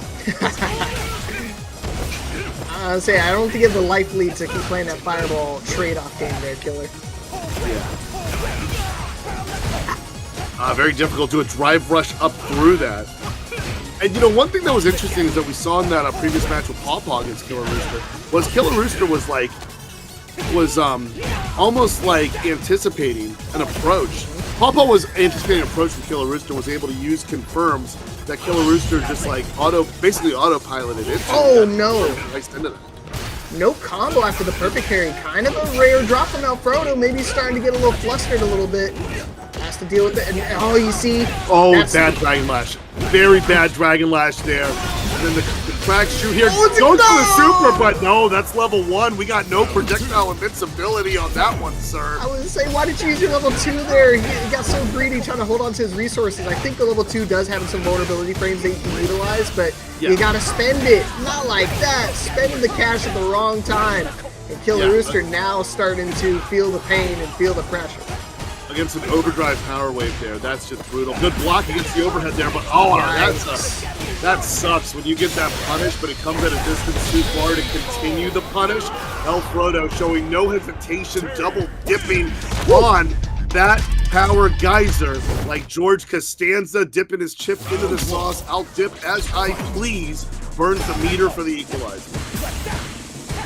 Nice. See him keep it going, man. I think Killer, it may have worked against his last opponent, maybe somebody who's not too familiar maybe with the Ken Master, but you can definitely see Frodo willing to take his turn back when he has to. So I think he's going to have to start playing a lot more solid. I mean, you saw the last time he did the Jinryu kicks, he kind of just took the mix-up, and this time Frodo immediately going for a quick little low light jab. So has to start playing a little bit more frame tight. Yeah, facts. And what I like about this too, despite the fact that Killer Rooster takes the damage, when he takes that drive impact there, let's see what comes out of that. But despite the fact that he took that damage, Killer Rooster really was holding out for a while to not get burned out. And I kind of approved of that because I think sometimes in that situation with a corner in sight, yielding that 30% life lead there is probably the lesser of two evils compared to taking the burnout. You can fit into his future interactions, because again, it's not like he's necessarily playing bad, just making some decisions that are costing him a little bit. Yeah, the risk reward's in your favor there, because if you get a button there, they can reinitiate your offense. If not, you'll take the damage, but you still got the drive going on there. Surprising you try to spend it there. Definitely could have built up in time. Looking for a low light confirm just to make sure you can close out the round. Yeah, and to your credit, Leapfrog, what you're pointing out is, yeah, we've seen a tendency from Killer Rooster to make a round 3 problem be a round 2 decision there. Yep. And, you know, I mean, sometimes it's gambling on wanting to have that resource management to go into the next one, costing you the round. And especially in Street Fighter 6, that is just something that definitely gets exposed in this game. That type of decision making. I think it's one of those things. Another, able to react this time around, and now he's in burnout as well. This is gonna suck. If he gets a little closer there, gets the splat. Let's see if he can go the distance there. The Dragon Lash. Okay, yeah, gets a little extracurricular, and then uses the level 2 to seal the deal there. Killer Rooster with the 2-1 lead. That's what I'm talking about. The adjustments on adjustments. Killer Rooster able to take the lead back in their favor, but again, it ain't over till it's over. He does need to close out the set. Don't want to get too complacent. Oh wow, yeah. Holding on to that parry too long. That was crazy. Yeah. Holding on to that parry for too long there, and then just being able to see, we've seen it being able to close out there. Then it's that space. Oh wow, what a meterless nice tackle out there, buys him some space, and he goes meterless because that doesn't want to burn himself out there. So we can continue with the crack shot, but again, the lack of projectile invincibility proves to be Killer Rooster's undoing there. But let's see, he gets himself a little bit of space there. Got a little room to work with. What a back and forth set we're having. Hold the phone now. It could be anybody's game on this one. Resources on deck for Frodo, and I think he's going to try to spend it. No, not quite. He's going to go for another reset. Oh, the parry's caught him the on the last back thing, dash. and he puts himself in a burnout. What a decision. Yeah. Oh, the Jin Ryu caught him with the overhead. He did the low last time, so instinctively ready to try and duck. And what a turnaround from Killer. I thought that round was definitely in favor of Frodo. I thought so too, but it seemed that he was really betting on going for the wall splat rather than the confirm on the counter hit, because that would have proven the round there in particular, but instead that gave Killer Rooster a new lease on life. And look at the drive game disparity that could happen. He gets a little aggressive here. Maybe you want to throw out a Dragon Lash out there. Frodo holding on to that yellow bit of drive flush out there to maintain the pressure. Oh, that gives him the level 3. Really going to do a number here. I saw that, Farhu. Thank you for the $10 contribution directly into tonight's Matcherino. Now sitting at $42.50, and Killer Rooster sitting in the corner while in burnout. Yeah, giving him a little space, and he's trying to predict that jump away from the corner or a super. He did. And now he used that last DI just to try maybe catch a move on approach. Oh, so lucky. So lucky Rooster didn't get into that level 3 there, because that would have been the match there in particular, but Killer Rooster steps away anyway with that sequence of medium kicks. 10 getting the job done for Killer Rooster in awesome fashion. We are so back, Chris. We saw a Ken on stream, and guess what? Now they won. So now I am jumping for joy. Big stuff for Killer Rooster. I can see the adjustments being made in real time. I think if he had made those adjustments in that last match too, I think we definitely could have saw a back-to-back win for our boy. So hopefully we can see him continue to carry that momentum onto the remaining few matches here, because now we're down to the final 30 minutes. You never know what can happen. Somebody could go on a tear towards the end of the night and just start winning, some beast matches. Right. This is what we watching NFL Red Zone would refer to as the witching in particular. And I really got to shout out Frodo. Played some fantastic aggressive play with that Terry. I mean, just a few sequences that came just a little short, just a little areas that are spaces. But yeah, I mean, as you mentioned with Killer Rooster, I mean, I see, despite the mix-ups and the technique he's got with the Ken, I see a lot of really good fundamentals showing out here also as well, and really both players showing some good usage of the drive economy to really extend some of these matches and give themselves more lifespan to work with. And that's really it. Like sometimes, I mean, I know people downplay fundamental play or having those skills or that kind of awareness that like goes above and beyond, but you see that's what separates certain players from others, in that they're able to extend and maximize their opportunities solely by just having that, being cool as a cucumber under that pressure. And I feel Rooster had a lot more composure in that matchup than we saw from previous, and was able to close out that distance when the game came to him, and he was able to go to finish it, get it over the finish line. Yeah, and the thing is, I try to tell people, I implore everybody, like, optimization obviously is the forefront of everything. You want to get the max damage combos. You want to go for like 2k damage every single time. But, you know, realistically, if you're able to get the confirms and you're solid with your bread and butter combos, sometimes that's more than enough to actually close out the set. And you saw right there, that's exactly what Killer Rooster did. He wasn't doing anything super flashy. I mean, occasionally he did try to throw out some EX reversals and they would, you know, get him killed. But when he played super solid and played, you know, to his strengths, it got him the W. Yeah, and the usage of level 1 against projectile pressure there definitely proved to be an undoing. That cost a few rounds and a few sequences as well. But still standing here and then moving up the ladder and inching towards that top 8 qualification here. We've got a total of 28 entrants, and not all of them can make it, as we are going down in the grind with 28 minutes left on the clock till we close up that ladder and take it into a top 8 situation. Yeah, and if you guys are new here, I saw Karhu was asking about weeklies and stuff like that. Yeah, this is a weekly tournament. They run them every Saturday, same start time as per usual, 7 p.m. Eastern.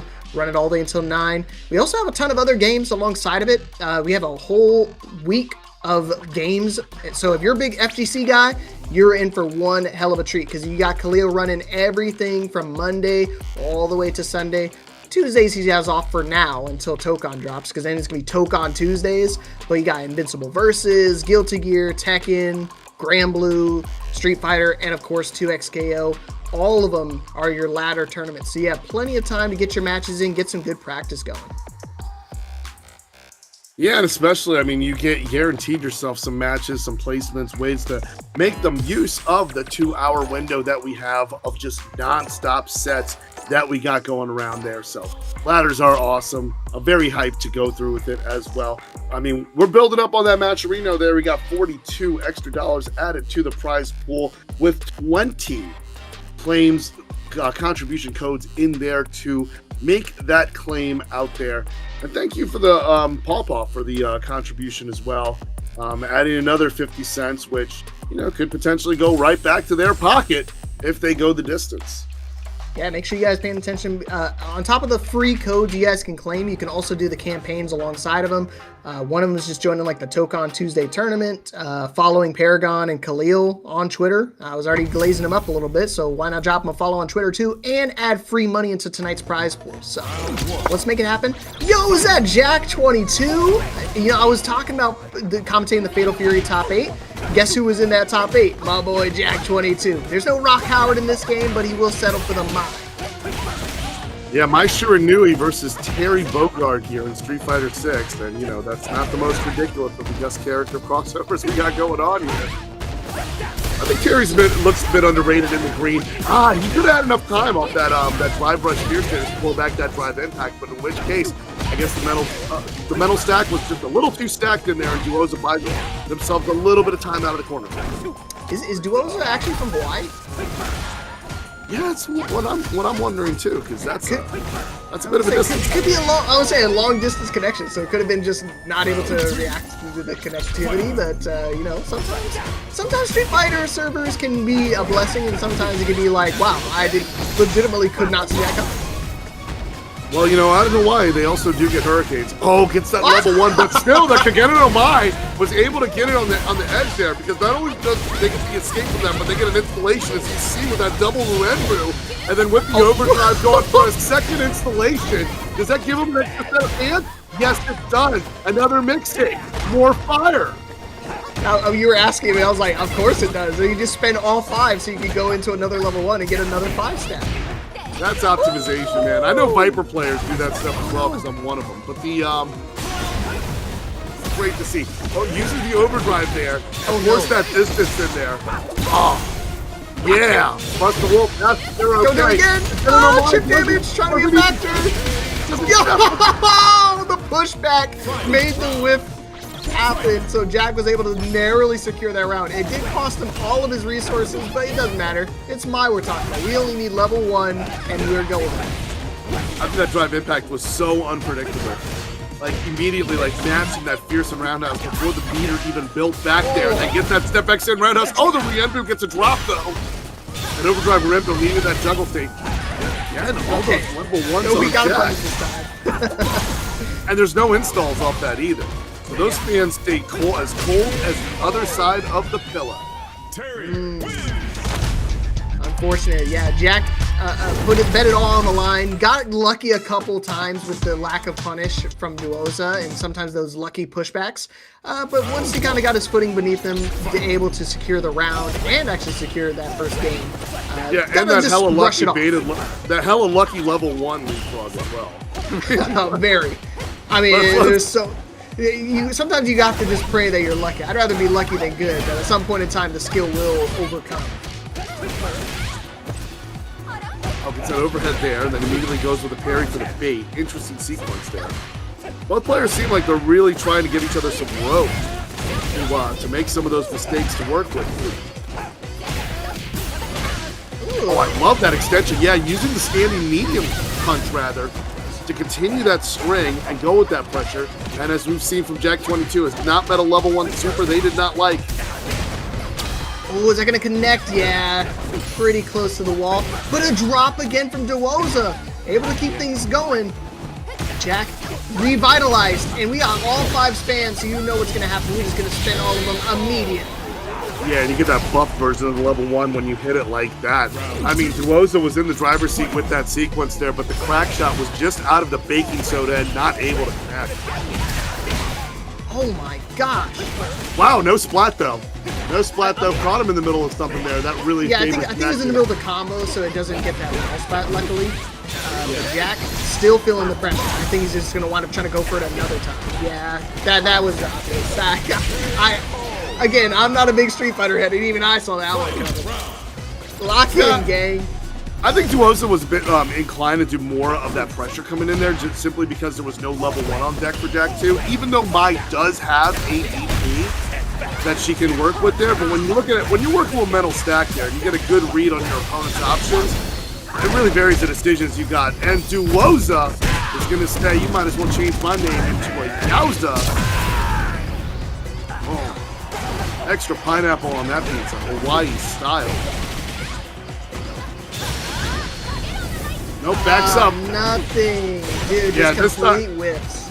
And this time he's going to let the fire like go all the way and do its distance, you know. First time had the hand on the stove a little early. This time, you know, waits out there, gets a little bit of those oven mitts out there. Now we cook and Duoza up 2-0. Oh, yeah. It's like my dog jumping on the trampoline. It'll get shocked a couple times, but then it starts to learn, starts to adapt, and it'll start to tap the edge before he puts his whole paw on.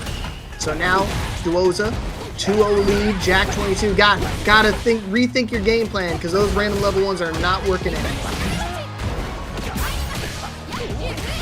I'm sorry, Leapfrog, but did you just mention you have an electrified trampoline? Because that sounds awesome. Yeah. Well, I mean, you know, when you jump on trampoline for a bit, it makes it so like you wind up shocking the metal. Static charge. Yes. Yeah.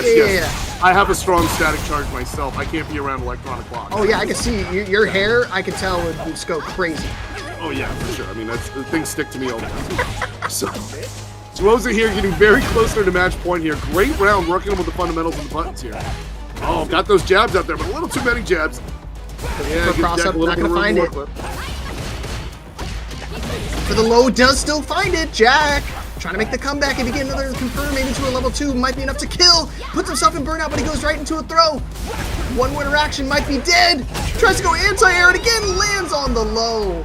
Great when I see- awareness from Duoza. When I see full screen air to airs like that, I can't help but and when I see like that overdrive power wave coming out there, I can't help but feel like I'm playing like old school Fatal Fury 2, where you have the level hazards and they're jumping out in like the three-dimensional spaces into like different parts of the screen that plays on different planes. You got different x-axes going on.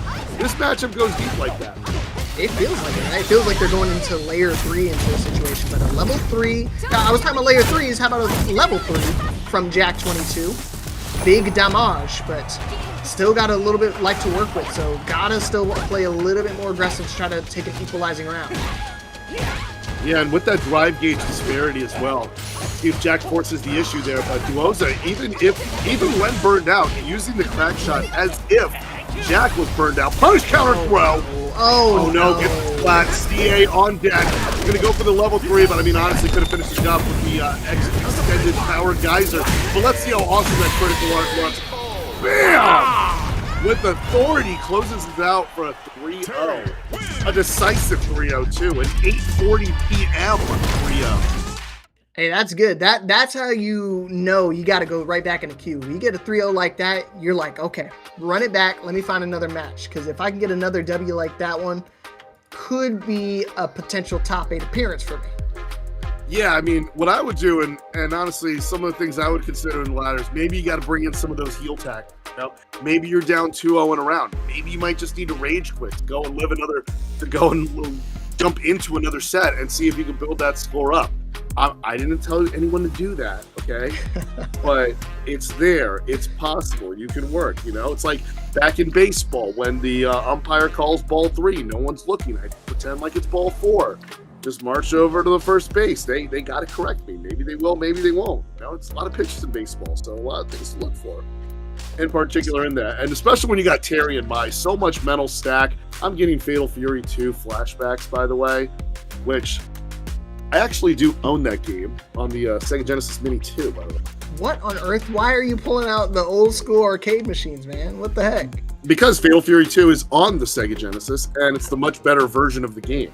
Wow. And you can see, but that game does have like those level hazards in particular. Like I remember there's one level where there's a buzzsaw on the floor. And when I see like Terry doing a full screen overdrive power wave, it often brings back some of my PTSD flashbacks from that. Man, again, I'm a newcomer to this stuff. So like City of the Wolves is my first ever Fatal Fury that I've even seen. Oh, you got to play Real Bout. You got to play Fatal Fury Real Bout. That's the one you got to play. Yeah. That is, I mean, like, City of the Wolves being your first Fatal Fury just means you've got a lot of Fatal Fury to catch up on. It's an awesome franchise from the 90s.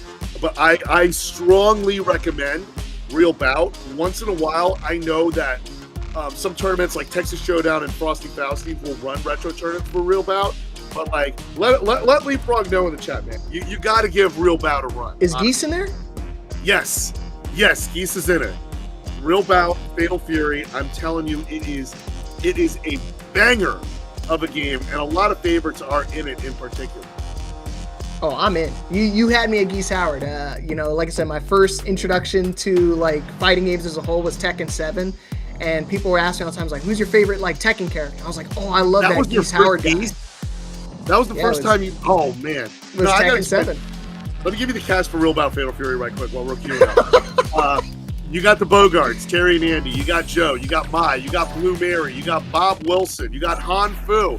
He shows up in an intro in CVS 2, and I always shout him out because I know when I don't, the chat hates him. But you got Sokaku Mochizuki. You got Franco Bash. You got Kim Kap-Wan with the Taekwondo logo on the back of the key. You got Duck King, who's coming out soon. He's not a new character. Jin Shanshu, Jin Shorye.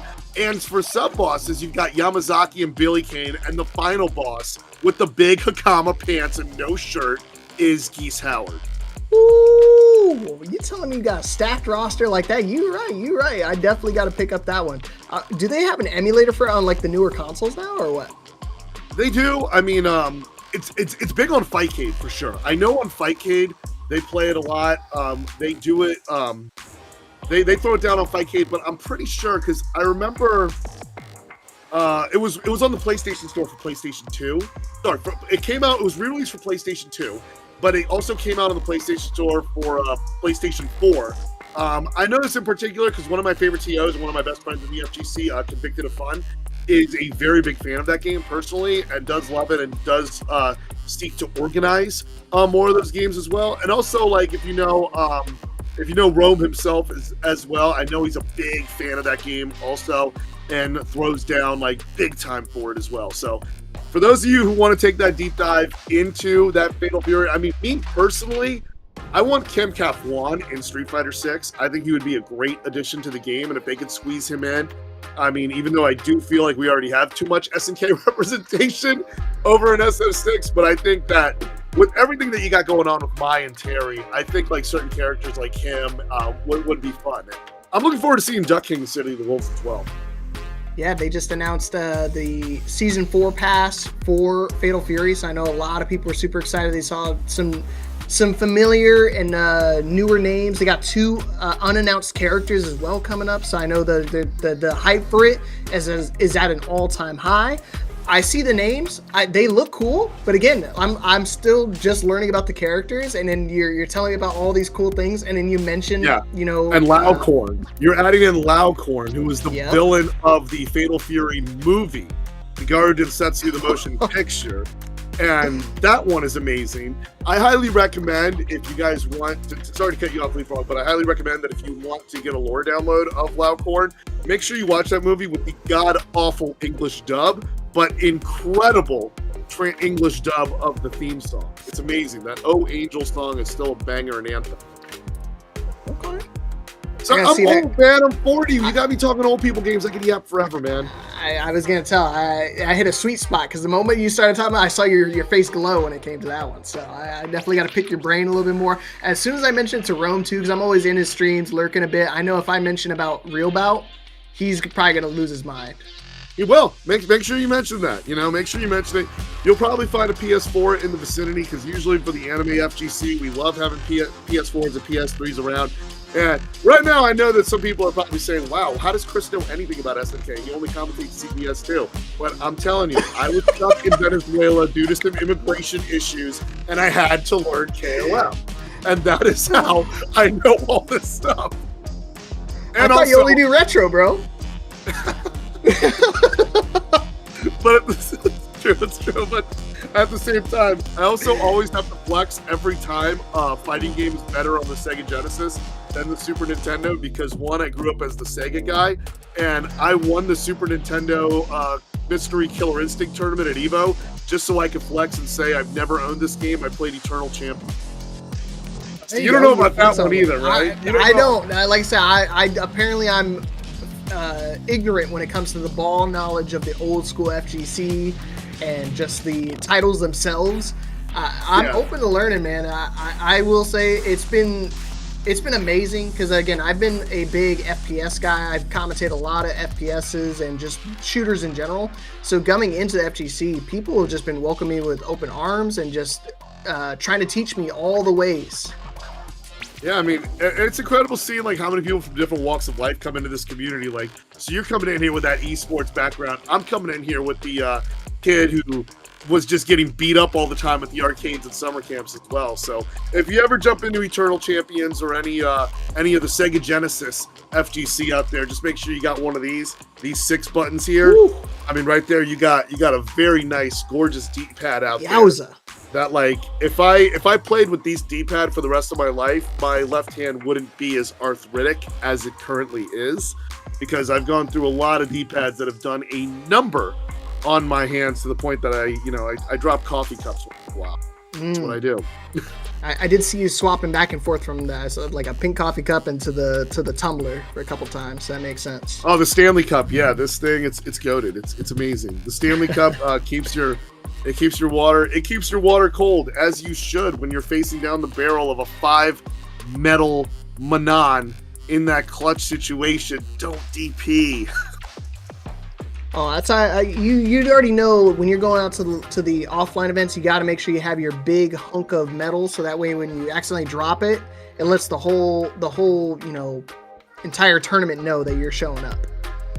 Yeah, and we got 29 entrants. We got some late entrants coming in here. I love that. Maybe it might be a little bit too much to go the distance and make the climb to get in the top 8. But hey, some people just want to get some competitive sets, maybe play spoiler out there. Hey, as a Miami Marlins fan, I love just playing for the sake of making sure the Mets don't get into the postseason. I understand that kind of vibe as well. We dig it. We rock with it. We got 9 minutes left in the ladder. Yeah, I see. And there's some names that are like just hitting their 6th match now as well. That definitely could still qualify into top 8. I saw Dijon, I think they are currently sitting at 3-1. So a couple more matches, you never know. It's weird how the top 8 works. Some weeks it's like you got to be like 6-0 just to make it onto barely the winner side. Sometimes that 6-0 is not enough to get you on the winner side. Sometimes it puts you in the losers.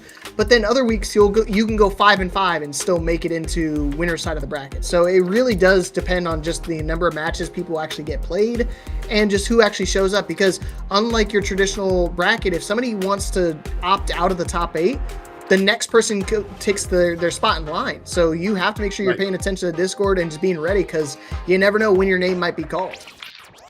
Yeah, so many. I mean, that's just what the FGC is about. That's what makes us so unique and special in comparison to all other esports out there, is just that element of unpredictability that we might see. I mean, there's a lot of names out here in the ranks that we haven't seen yet come onto the stream, and hopefully looking forward to see some of these dark horses show out and show up and put in that work. But we are getting closer and closer to it. I know, shout out to my man Khalil and Paragon out there behind the scenes running this. I mean, just running match upon match upon match going on here. Yeah, across every title. I mean, he was just grinding, helping run the Tekken ladder last night, and then look what he does tonight. He goes right back to it on Street Fighter. And I'm glad I'm glad I'm able to jump back and forth with both of them. I mean, I can tell you, like, it looks like we pretty much have like a top 4 like sorted out here with EC, My Guy Wins, Ruffian, and Rasek. We haven't seen EC and Rasek jumping in just yet, but they have like only 1 loss and 8 wins and 6 wins among that. Paw and Luca are looking fantastic. Yeah, as you mentioned, Dijon did just drop a set there, 3-2. Could prove extra problematic there in particular, but let's see what's going on. I love the top 4. All of them have only suffered 1 loss, and it's all to each other. So like EC's only lost to Ruffian, Ruffian's only lost to Rasek has only lost to Ruffian, and My Guy Wins has only lost to Ruffian. So everybody on the top 4 has only 1 loss, and it's all to each other. So honestly, I have no idea who's the favorite to win the actual tournament tonight. I haven't even seen EC play, so I don't even know if he's doing this with a jury or if he's doing it with another character. Same thing with Rasek. Rasek could be playing all sorts of characters. I know him mainly for the Bison, but... Right. And we're queuing up here. I don't know if it's going to be Frodo versus Dijon or if it's going to be EC versus Luke. Fingers crossed.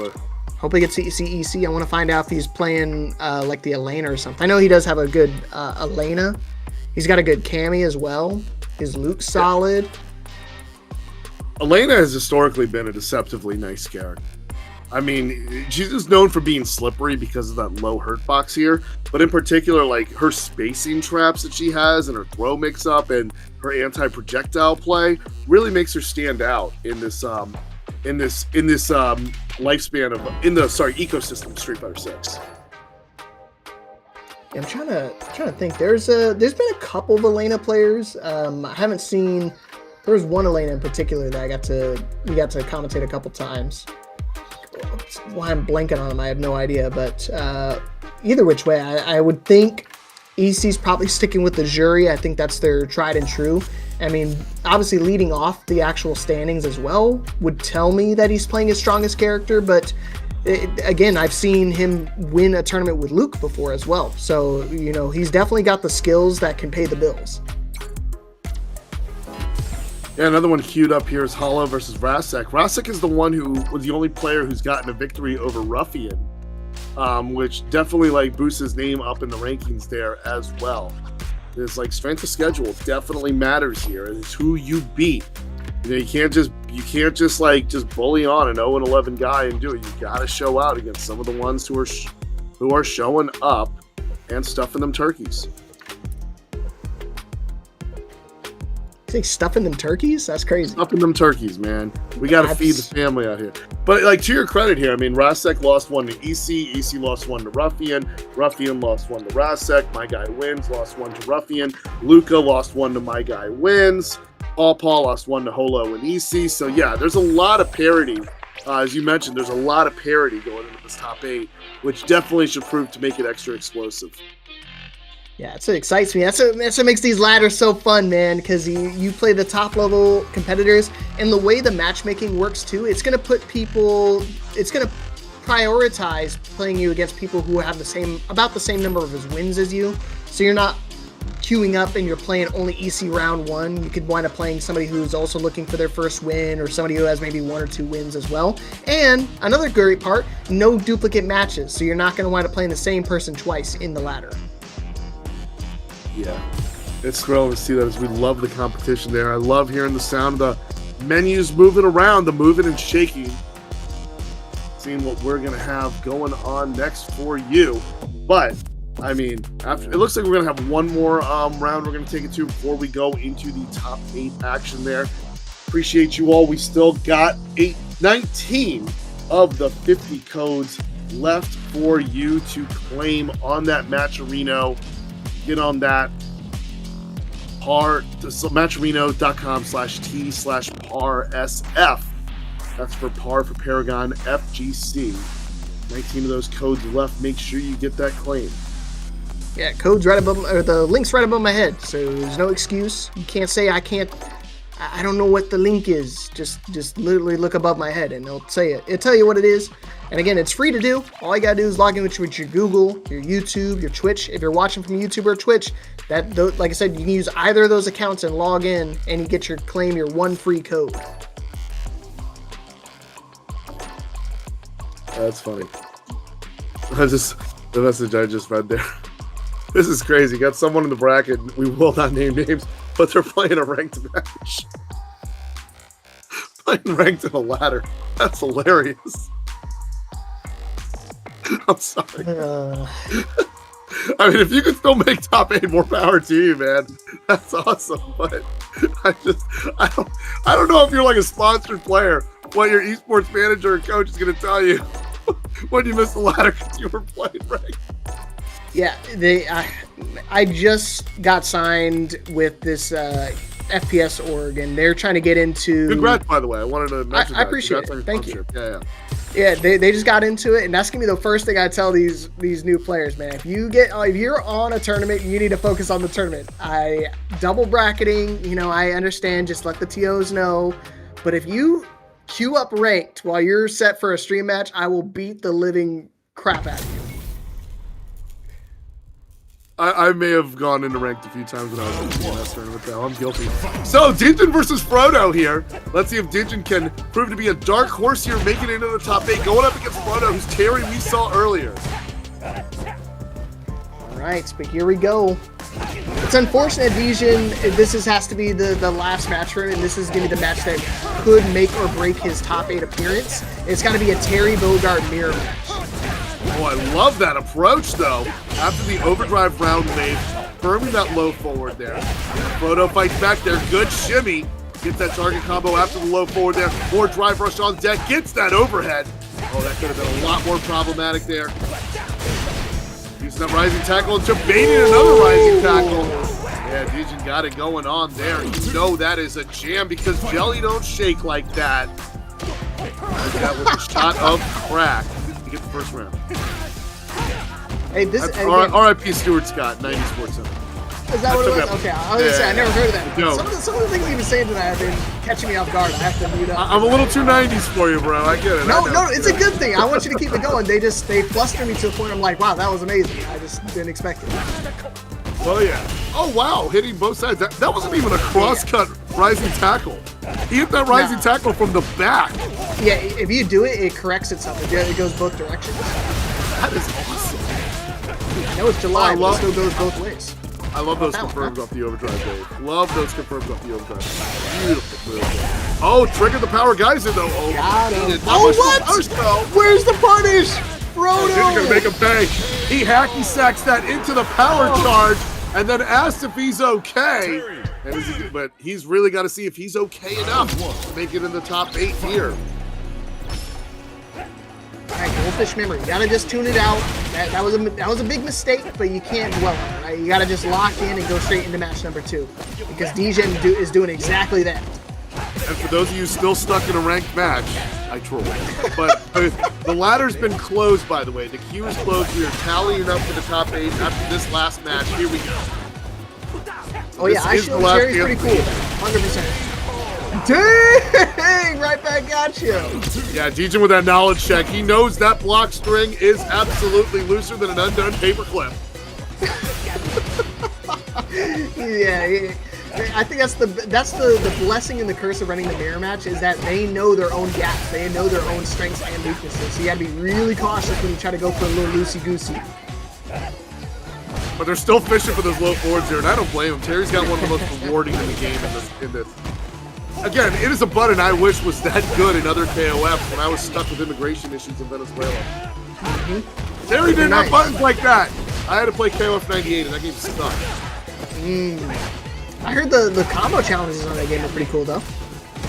They're all right, but I mean, like, it's definitely a step back from 98 and nowhere near as good as 2000 or 2000. We don't talk about that one. Oh boy.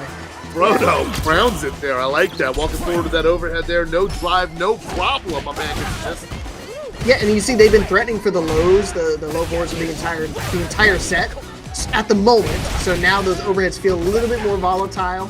Frodo trying to carry some momentum in, but he still walks into a throw. And another overhead, but no count, no confirm on the combo. DJen there getting that burnout. Oh no! This is with the anti-air. That's going to prove problematic. Yeah, he's going to get that level 3, and the reason he's going to do that is so he can get that drive gauge back and drive DJen into that yellow area there for the critical. If it connects. No, he's got a little bit of drive and a little bit of life left outside of the critical. Let's see. Yeah, he's got to start playing a little patient. Trying to give yourself some breathing room, but try to go for a throw in that situation. Not going to pay off successfully. Nope. Still alive, though. He's going to jump over it. Yeah, way too close. And El Frodo, I mean, despite how, one side of that first match went, able to tie things up. Yeah, Leapfrog, he teched himself and then wrecked himself there. Proving really costly for DJen, stopping his momentum there. Frodo scores that equalizer. And again, I don't want to make this match seem like, do or die situation, but honestly, I think DJen really needs the win here if he wants to make it into the top 8. Oh, absolutely. With the door closed out there, he's going to be thrown out of the top 8 like Uncle Phil thrusting Jazz when he gives Hillary that wrong look. What? That's a Fresh Prince one. Okay. I didn't get to watch that show. I missed that one. Oh, really? That's one of the things. Oh, that power charge, mad unsafe. I was born in the 2000s, dude. Oh, I missed a lot of great stuff. I know. I recognize it. I know the song. I know the intro song, but that's about it. Yeah, it definitely is a meme there. Yo, big scoop energy by DJen. Frodo holding on that parry a little bit too long. He's going to get that sequence, that scoop out there. Oh, exchanging. You whip. I make sure that I come with authority there, showing him when you're not able to come complete on that exchange of those standing roundhouses.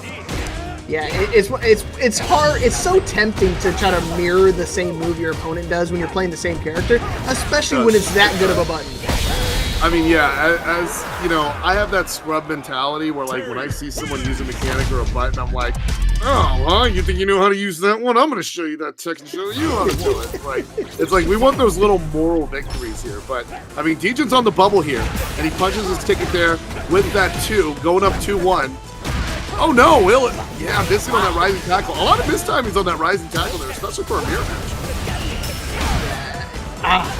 Luckily, he still got away, relatively unscathed. There wasn't too much damage he could have milked out of there, but I mean, he's still in a really bad spot, completely overheated, burned out. My bad, wrong game. Yeah, you're able to use that sequence there from the low forward into that charging combo to the crack shot against Burnout really well. I mean, Burnout is such an amazing tool against. Crack shot is such an amazing tool against burned out opponents. With throw attempt from DJen, that could have been really bad for him, but it's still going to be able to get that low confirm. I think he's going to want to spending most of his resources, if not all of it. Level 1, and that's he's going to not okay. Kill. Frodo is not okay. He is against the ropes after getting busted with the wolf. Okay, trying to tie it up. Frodo starting to feel himself a little bit. Just dashing. Dive rush throw. I Bro, love it. that If you're is gonna hold crazy. You're going to hold that parry down against the sequence out there. He's going to make sure he throws you on the back of the star. You know what that means? He's going to try to mix up the timing a little bit on the parry. Maybe try to go for another rising tackle. Potentially. I know these guys get a little crazy with their buttons. Oh, great sequence there by Deacon. Terry with the red vest. Scores that big throw. Gets him near the critical. I told you. Rising tackle. Don't hold that parry for too long. Oh, wow, nice that's confirm. Beautiful. Yeah, that's stand fierce. You know, some people have said that Terry's standing fierce punch is one thing that kind of holds him back from getting into the toppest of tiers, so to speak, in Street Fighter 6 in particular. But I mean, showing no problem as Bijan punches his ticket to with the match point situation there. Another punish counter throw against the parry. Yeah, I think he's just trying to threaten that overheat again. The burnout. We're looking at Fatal Fury characters. I can't help myself. No doubt. I don't blame you at all. Yep, that's a loose block string. Great way to set up the juggle thing of the punish counter. Standing jab, he gets that rising tackle to go with it. It's a really good spot. A little bit of a lead when it comes to the drive gauge, but he's going to try to spend as much of it as he can. Nice little counter and low jab on a perfect parry from Dijon. Drops the combo. Oh, that's going to do it if he gets that confirmed. It into another one. Yeah, just continues to double down on that pressure. As he saw, he has so much room on that plate at the cookout there, getting the job done. The DJ Express punching his ticket there with that 3-1. Let's see if that's enough to get him into the top 8, because that's it. That wraps up the ladder. All 29 are about to be cut into 8. Like, you got that doll over in Squid Game out there. She's done turning her back. They've all crossed the line. The rest of them, that's it. We're dropping that 1 into that piggy bank up top, and we are sealing the deal with the last 8. Let's see if, I don't know if we can announce who the top 8 is, or if we're going to wait for, I think we got to wait for them to tally it up. Yeah.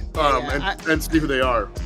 Yeah, what were you going to say? No, I said I don't want to, build up some false hope out there and say, congrats, you made the top 8. And then next, because I've been on the stage having trophies turned away from me, taken away from me because people had those types of errors, I'm from Miami, where Moonlight won the Oscar when they announced it was La La Land.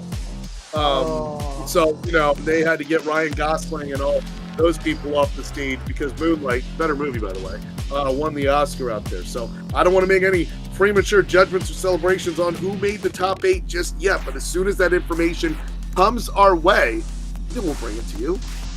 That's what I was going to say. I was like, I don't ever like telling them, because then what happens is they just go, oh, sorry, I decided I had to go get dinner or something, and then they just decide not to play. So we'll find out either which way. Khalil's going to do all the hard stuff for us. He's already been doing a bunch of legwork when it comes to production, and he's going to do the tallying as well. So we're going to give him a minute, give him some time to get the math situated, and we're going to take a short break. And when we get back, we're going to go straight into our top 8 from the ladder. So stick around, stay tuned, and we'll see you guys in a little bit. We're back.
All right, welcome back, everybody, to ParagOnline Street Fighter 6 Top 8 action. I'm Mr. Leapfrog. Joining me tonight is the one and only Uncle Chris. What up, brother? Yeah, you know it. I've been showing out that Unk energy all the way through the ladders. We got it cut down from rung to rung here. We had up to 29 entrants, including some late-stage dark horses making in the mix. But no, we put together our top 8, and we got it your way. Let me give you the winner's side action here. We got EC going up against Luca. My guy wins against Ruffian MX. They seem to be the heavy hitters. We got it going on. And lead us in, Leapfrog, with the lower bracket. We're going to start off on the loser side of the bracket as per usual. We'll start off on the first match with Dummy 420 going against SH Rasek. And then on the other half, we got Holo going against Paw Paw. So yeah, some big names. I was genuinely surprised seeing these guys on the loser side because they felt like they played very, very well. That's just how the cookie crumbles sometimes, man. You can play super well. You can go undefeated sometimes. It truly does not matter. It all depends on how many matches you guys get played. And with the top 4, they play their hearts out, and most of them only suffer just one singular loss. Mm-hmm.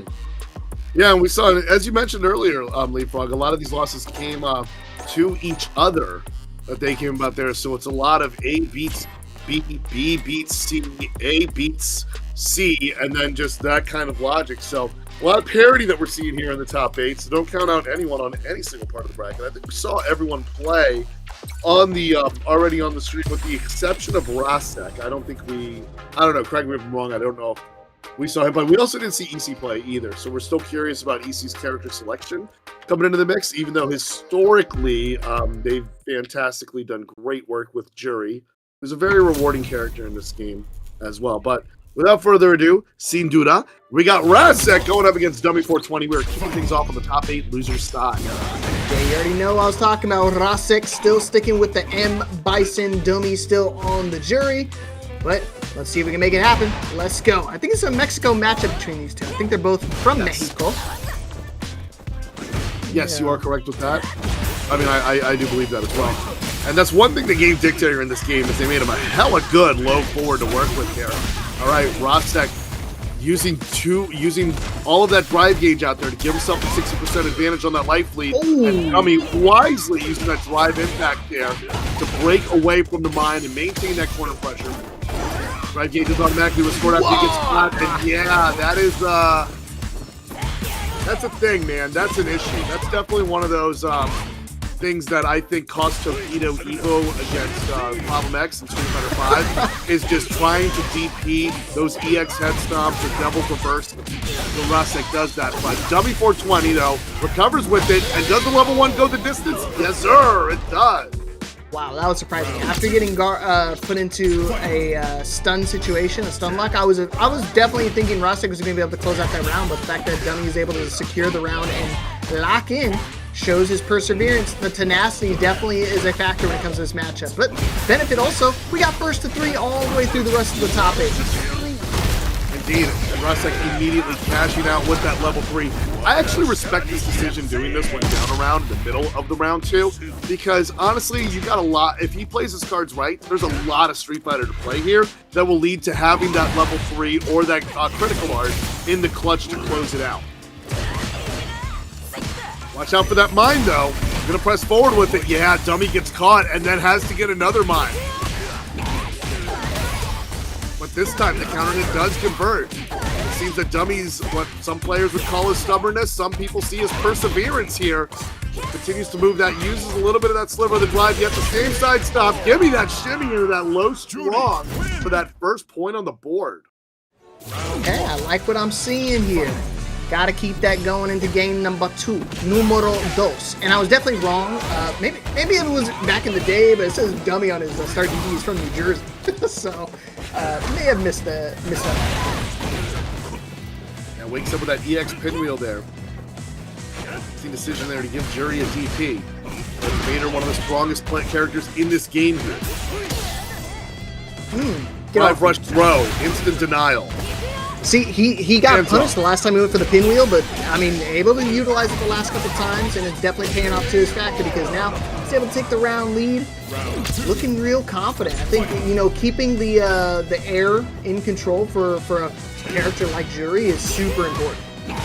Yeah, honestly, I think sticking to your guns in some of the decisions that you're making there, some players may call it stubborn, but at the same time, I mean, as long as you maintain an aura of unpredictability out there, and you're able to just win in some scrambles, you'll go the distance with it. I like how Rasek uses the fear of that exploding mine there to score that throw off that punish counter there. Like, it's one of those throws to see the punish counter throw before the parry was even initiated. That's fantastic. Ooh, the whiff. Beautiful punish from Dummy. And guess what? He's going to spend some resources, put himself in the plus range. Let's keep it going. You try to parry me? Ain't no way.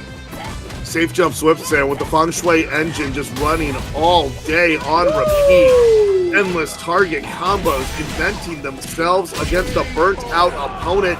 This is one of the most uncomfortable positions you can be in Street Fighter 6, especially given this kind of matchup where Dictator doesn't really have a go-to reversal. All right, see if we can keep it going. One more round, one more game for Doomy to be able to eliminate Rasek. Because again, we do the ladder format until we get to the top 8, and then we cut into a traditional top and bottom half of our top 8 via winners and losers. So loser will be eliminated. See, Rasek getting a lot of mileage out of that mind play as well. Counter hit throw, no extra animation or sequence coming at it, but not afraid. Give me 2 scoops like that Razor Brand there. Oh, the stomp. Hits in front, lands on the other side. Very few jump-ins like that happen in Street Fighter in general. But you know how much utility that you get off of it. Dang, I was greedy trying to go for another stack to build up, but guess what? It paid off in his favor because now he's got a lot to work with. And now we're back in center stage. It's kind of a guessing game on who's going to be able to press first. Rasek, you already know, he establishes the minefields early. And guess what? We detonate. Yeah, and he just sweeps across that floor like a Roomba with that drive rush low medium kick. Some of the things they've given Dictator in this instance of the game here, which makes him move a little different, is having a really good low forward kick that's confirmable. That's like basically as confirmable as a Shoto. And then also at the same time, no longer making the knee press a charge, so he can at will walk forward and go over those grounded projectiles, proving to be very advantageous against Jury as he gets his first point on the board. Yeah, very dominant match from Rasek. So I think Doomy, you know, is one of those things. He was able to play his game, play his style for that first half, but now this is Bison times. I think you're gonna have to start changing up your strategy just a tad bit because now it's starting to be a little predictable for him. And when you got that range, when you got that reach, and about like probably a 6-frame startup, that you got something on that low forward there. Jury can't really space trap you as well as you see using those strings into the Fuha, which Dummy was using a lot of and getting a lot of mileage out of. Still keeping it close. Could be anybody's game here. They still got pretty healthy on drive gauge as well, so anybody just looking for an opening. You see Doomy just applying a ton of pressure, looking for another overhead as well, but he's just going to raw button his way out of the corner. Set the minefield, going to preserve some of that meter. He is in overheat, so he's got to be careful. Yeah, that burnout appeared to be inevitable there for Rasek, but I mean, like, really wanted to lose that near checkmate, get out of that near checkmate situation of having to defend against the Feng Shui engine when burnt out. We saw earlier in one of Dummy's initial victories here how problematic that can prove to be. But that stand roundhouse gets that confirm off their pinwheel with the juggle. Now off of another shimmy, he's got him stepping back and cooking. Dummy doing work here, moving into the match point. Okay, stomping, setting that aura. Yeah, you were talking about it earlier about setting that dominating, that menacing pressure. You know, while Bison does have that naturally, I mean, you have to make sure your opponent actually respects it. And Dummy doesn't care. He's going straight balls to the wall offense. Oh yeah, I mean, like, get as many balls against the walls as you possibly can here when you got the Feng Shui engine installed against a burnt-out opponent, going coast to coast, got him against the fence. A little bit of that drive gauge gonna come back there, pushes back with the knee press, but could prove problematic here as Dummy goes the distance there and then gets that strike throw mix-up. Okay. Oh yeah! Oh, level 3. There we go. That's all I was talking about, the disrespect. Yeah, it's critical art, and look at that drive gauge. Boom! Completely burnt out. And he's in the corner, Psycho Crusher as well, just to keep applying more pressure. Just gotta just find one simple DI. That's all we need here. That's some safe pressure there, using that Psycho Crusher. Especially what I like about it is it's a low crush move as well. And we saw how much Dummy Smithy can get it down on the ground, but oh man! The knee was not enough to chip!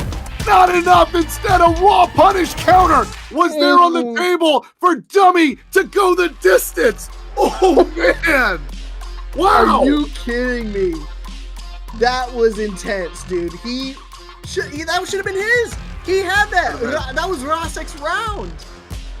And then to suffer the wrath of that punish counter throw, just adding insult to injury to the point that doesn't need to get a sequence or get some offense going off there. Just getting that big scoop out there and just sending away that installation to get the elimination on Rosek. After a very convincing rally and some adaptations Rosek's Dictator was doing there, oh man, the way Dummy just stood 10 toes on that one. And hey, you know, as a player, I don't really want to show my cards. I don't want to tell anybody if I knew that wasn't going to chip or not. I mean, I'm probably going to act like I knew it wasn't going to chip because then I kind of look like I'm a genius out there. And, you know, when you're coming back from the losers, when you're coming up from the losers bracket, you know, you gotta put the fear of God on people because winning a round like that, now you got to fight somebody who was going to be the loser of My Guy Wins versus Ruffy. So you gotta aura farm. You know what I mean? You got to get on that aura farming. Yes, sir. Yeah, pull that Piccolo. Take it to the Tournament of Powers, if you know what I mean. So, good stuff to Dummy, man. I mean, that looked like a very bleak round for him. It looked like it should have gone to the way of Rosek, but able to persevere and actually take the set. It's a testament to his skills, so hopefully he can keep that going, keep that momentum alive as he moves on to the losers quarterfinals. So let's go over to the next loser side match. We got Hollow going against Paw, and apparently, supposedly, Hollow said that they were a commentator as well, so nice to see some more of the production getting involved in the actual tournament scene and actually showing up. All right, love to see it there. Let's see if they can cut their teeth here in the top 8 and go that distance. All right, here we go. Game number 1, baby. Some more Manon action. Guess what? This is not going to be the only Manon player that we have in our top 8, and I'm sure this won't be the last we'll see of Cammy. Oh, definitely not in particular, but yeah, Hollow is a different Cammy than the 3 that we saw in the previous top 8. And then he uses a lot of that hooligan slide there. I guess trying to force that crouch block there because that hooligan into the overhead is so rewarding. And when we saw Pawpaw was able to get a lot of mileage out of it, that stand jab into that drive rush, but trying to drive rush in there and get the grab. It's got a little slippery with that, and you're going to see a lot of those can roundhouses come into play. Dang! Crossed him up. Wasn't ready on the wake up to be able to turn around 180 and you know, playing very elusive like you kind of need to be with Cammy. I mean, if you're not ready for those you know, quick little EX dash-ins, it can be very overwhelming for some players. Yeah, and it's interesting to use a mix-up that corners yourself. Often in previous Street Fighter games, it's usually not a great decision to do. So Cammy definitely has to double down with an extra mix-up to go the distance. Oh, clutch parry against that impact. Big damage. And that's going to be dead. Yup. Cash out. Spend it all. I don't care how many medallions you got. You are dead. Yeah, and you see that variance in the aerial approach there. That's going to be the great equalizer in there against Manon's pokes and drive rush pressure that comes into the mix. Wanted to also mention, not a fan of Elena in this game particularly, but I do love that her theme is it. It's fantastic. Soundtrack in this game's been gas, honestly. Oh yeah, every time it comes up on my feed, I always tend to listen to the whole thing. I'm like, dang, this is a banger. What is it? And I'm like, Street Fighter. Oh, it's supposed to be a Tekken Blazer. What's going on here? Like Leapfrog, you saw that earlier in previous rounds during the pools. Pawpaw's crouching fierce in the follow-up afterward proved to be a very serviceable anti-air. But one of the things that has given Cammy a top-tier privilege going all the way back to other legacy Street Fighters is the fact that she has the ability to close the distance, shorten the distance on her jumping, be it with dive kicks or certain normals. And in order to do that, when doing that, you see those big whiffs on those anti-air normals that gave way to that low forward drive rush shenanigans. And I think he's going to try to continue utilizing it, especially if Pawpaw doesn't have an answer for it. Right? If it ain't broke, don't fix it. So if he's going to find success doing what he's been, you know, winning with, he's going to keep trying to utilize it as best as he can, unless he keeps running into more command throws like that. And now, hopefully he's found an answer, because, I mean, if he doesn't, we're going to find an 0-2 deficit, but we do have 5 stacks of medallions locked and loaded. Yeah, I mean, got a few whips on those command grab attempts earlier there, but it was able to secure 3 medals in that clutch situation there with the equalizer down. Now going into it both with the meter full and with that level 5. Gets that command grab from Cammy. Let's see more hooligans happening. There's that overhead. Dude. And then whipping up in the drive. Yes, let's take it. Yeah, I was saying cash out immediately. I mean, the delay on that landing almost defying gravity. It forces you to try to duck in that situation, and it actually is enough to kill. Golly. You said it wasn't dead, Negative Don. Why are you lying to us? I mean, you know, Cammy Big fat liar in the chat. Cammy players love to downplay themselves and their efforts there. Hollow's throwing out the usage of the buttons here as well, like getting that confirm off that stand short, and then using some more of those lights there to be able to police Paw Paw's approach. Chatter's curse. Yeah, I trusted you, man. I trusted you guys. All right, gotta lock in though. Stay focused on the game. Paw Paw. Again, he's utilizing his command throws well. I think he's getting to the stacks, but he's got to be able to actually utilize them late game. Yeah, the drive rush is really working at Paw Paw's favor here, but that's creating a disparity in the drive gauge economy here. Because we saw when Holo was able to cash in on some opportunities, as you're seeing now. And another one of those overheads out there. You know, Paw Paw just does not want to get that Hurricane Rana. That mix-up happening there. We talk about Cammy being a command grab character. Paw Paw does not want to yield that. And in doing so, that overhead from Cammy can prove to be extra problematic when you got the resources and the damage on the table. Oh yeah, turns her into, to a regular weapon into a nuclear bomb. You already know Hollow's going to take full advantage of it.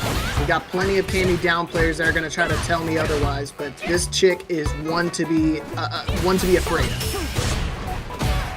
Oh, unblock there. Unblock up that drive rush. Baits that drive reversal there. The shimmy leads to that punish counter throw by virtue of getting that throw whip in there.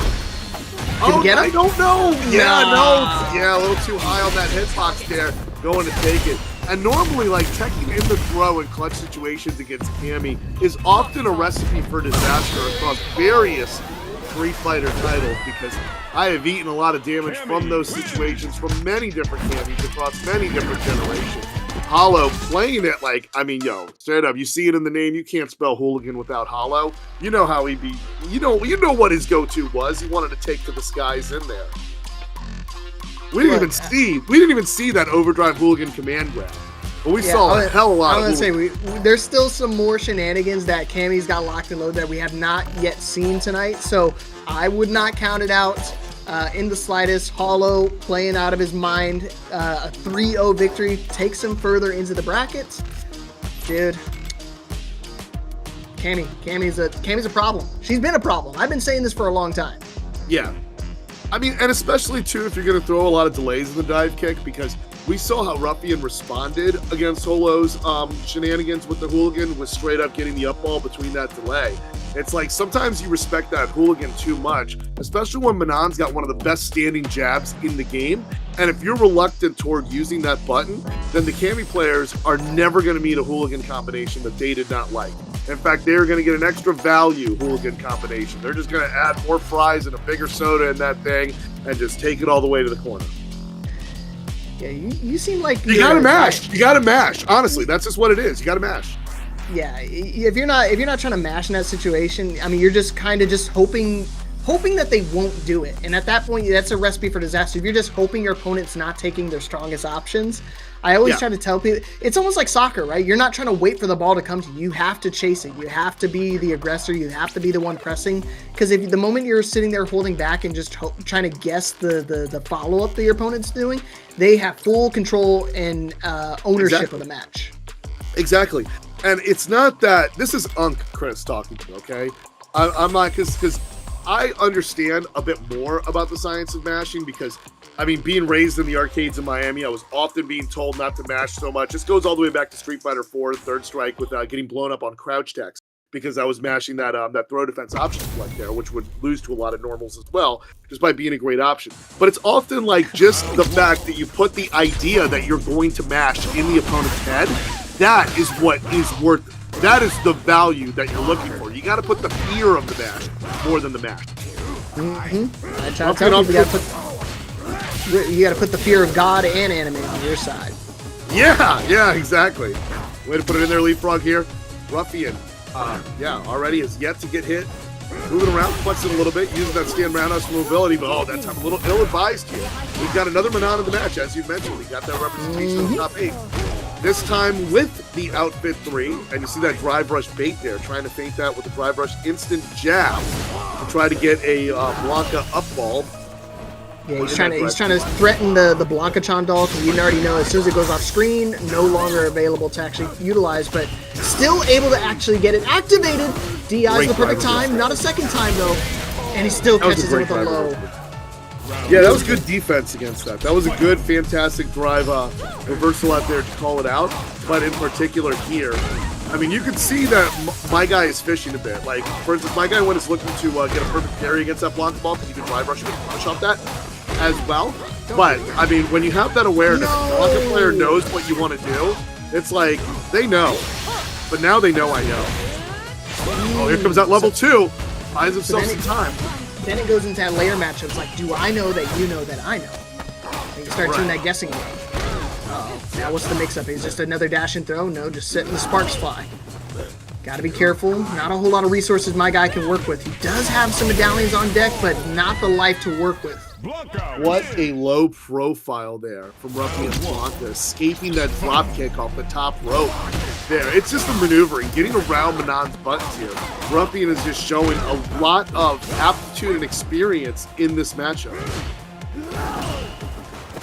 Okay, and then this is a run back from the actual the ladder side of the things. Ruffian did defeat My Guy Wins a 3-0 a little bit earlier on, so My Guy looking for the revenge. He already told me how distinctly he hates this matchup. He made it very clear of his opinions in the Utah FGC chat. Oh, really? He doesn't like Blanca. Oh, join the club. So yeah, we understand. Right? The problem is that the character he's playing too, so he doesn't have a leg to stand on. Maybe he just needs a few toys to play with here. I mean, Ruffian is doing well without the Who Get This to go with extra shocking, catches him on that low and takes to the skies. Ruffian treads through, but hey, I know, man, Blanca's a problem. I'm a CBS2 player. I absolutely know how much of a problem this guy's doing.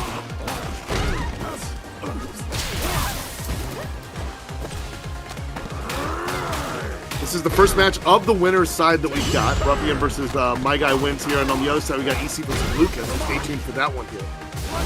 Ruffian corner and toe. Using that, you see that standing short there after the drive rush? That is such a deceptive tactic.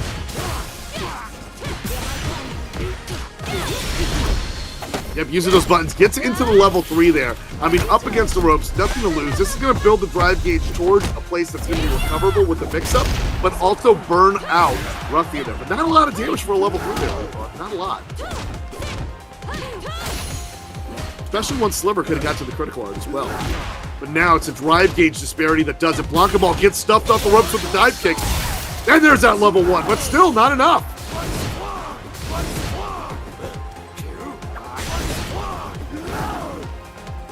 Okay, Ruffian spends all the resources out there. My Guy Wins, still holding on to a Sliver. Yeah, really fishing for that perfect parry against a Blanca.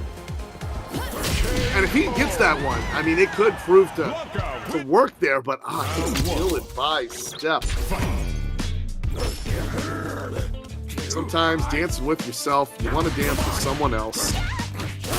Welcome Madonna in the 80s. There you go. Easy said it. Nerf Blanca. That's all we need. And then we're golden. Just gotta channel the inner nerfs in your mind. You just tell him he's not as strong as I truly believe he is. Oh, okay, starting to open him up again, but you see him playing the neutral. I mean, Ruffian always threatening with the tick throw and doing that against a grappler. I mean, not a grappler, but like a character with a very strong command throw. It definitely sets that tone of like, yeah, I'm not afraid of anything you have to do. Yeah, and it's usage of that roundhouse too, being able to challenge some of the buttons out there in neutral. And not discouraged when burned out. Here comes that level 2. Does the screen freeze? Goes for the up ball. Yeah, I thought there was an opportunity to take it there. In turn, gets splatted, and My Guy's got a little bit of a drive rush on the plate between the string beans and the cornbread to go and take a little extra bite of that Blanca and get one round on the board. Okay, this could be the momentum we needed to kind of shift things into his favor. I was gonna say he tried to go for a parry at that moment to try to get him out of harm's way. Maybe caught him trying to do another throw attempt. DI putting back into center stage, but still got a lot of work to do. Good punish counter throw. My guy Wins has to score that burnout there. I mean, with the corner in tow there. Oh, good confirm into that level 2. Great damage. Takes a big chunk out of that drive gauge. Ruffian still has a little bit to work with to give himself an overdrive block ball or some other tactics as well. Nice. That was beautiful. Well done. Elegant. Well played. I think it was really My Guy Wins just adapts there, using more of the buttons out there in neutral, more reward. Instead of like just fishing for opportunities that weren't coming across there. Oh, just as I say that, commentator's curse, whip punish on that stand roundhouse. Oh, hey, I'm not ashamed to admit it, you know. I've been doing this for a while, man. Trust me. Yeah, I'll say you've probably been doing it longer than I've been alive, so definitely see that coming. Just like I saw the DI attempt from My Guy. Ain't gonna happen. Yeah, when you see the green smoke of a shot. when you see the green smoke of a drive rush coming against a drive impact, you know it's gonna be bad news. And these are both two characters that like can look like they're a little overcommitted on the strings, but they can definitely reset their footwork and drive impact you back. Ruffian is now on match point, 1 away from being the first in the winner's final. Again, that'll be a guaranteed top 3 finish out here. Blanca-chan's still active. Yes, he has to just hold down back the entire time. That's unfortunately a guaranteed a little mix there. Oh boy. My guy trying to keep the pressure going. Tries to go for another command throw, but you already saw Ruffian was 2 steps ahead of him. Already going airborne, and now you have to deal with the Blanca that's electrified in the corner. That's a tough ask. Yeah, I think some players are, if they're like 1 round away from victory there and they see the medal count at 3, normally the rule of thumb is you want to commit a little bit more and more to that command grab because you know those opportunities are going to keep coming with it. But Ruffian closes it out with a very strong 3-1 performance there. I mean, in quick fashion, after a good response in that 3rd match there, by My Guy there in particular, but Ruffian was able to respond, read, and react correctly and win that. Yeah, a little bit better adjustments. I think, My Guy started to understand just a little bit on how to approach the Blanca. The cannonballs weren't as, annoying to deal with later on in the set, but either which way, with Ruffian, it's like a whole different beast and the same type of animal. It's a Kobe reference. You remember that one? Yeah. Yeah, shout outs to the Mamba, man. The GOAT, my favorite. All right, we're going to go to the next side of our winners semifinals. We're going to go over to EC and 10 Luca. So obviously we saw Luca play a little bit earlier in the latter matches, but we have yet to see EC. So I don't know what character he's playing. I obviously know him for the jury, as do most of us. However, he's got a couple characters under his belt, so it wouldn't surprise me either to see a different character beyond the purple-footed chick. Yeah, Luca, I think we saw Luca earlier with the Terry. EC using the jury that we've all known too well. If I recall correctly, EC's won 8 of the Breakout Series. Yes. In particular, yeah, representing Mexico as well. Honestly, that number sounds very reminiscent of how many Paragon titles he's won as well, so I wouldn't be surprised. I didn't realize that him and Ruffian are on the same team as well, so we could see a Secta TPC mirror match or team kill in that winner's semifinal or winner's finals, depending on who wins here. So let's see if Luca can upset the people.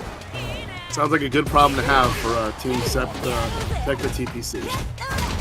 That's a mouthful. Yeah, he's got to get a better name than that. Yeah. It is. Maybe it's Spanish. Maybe we got to translate it better.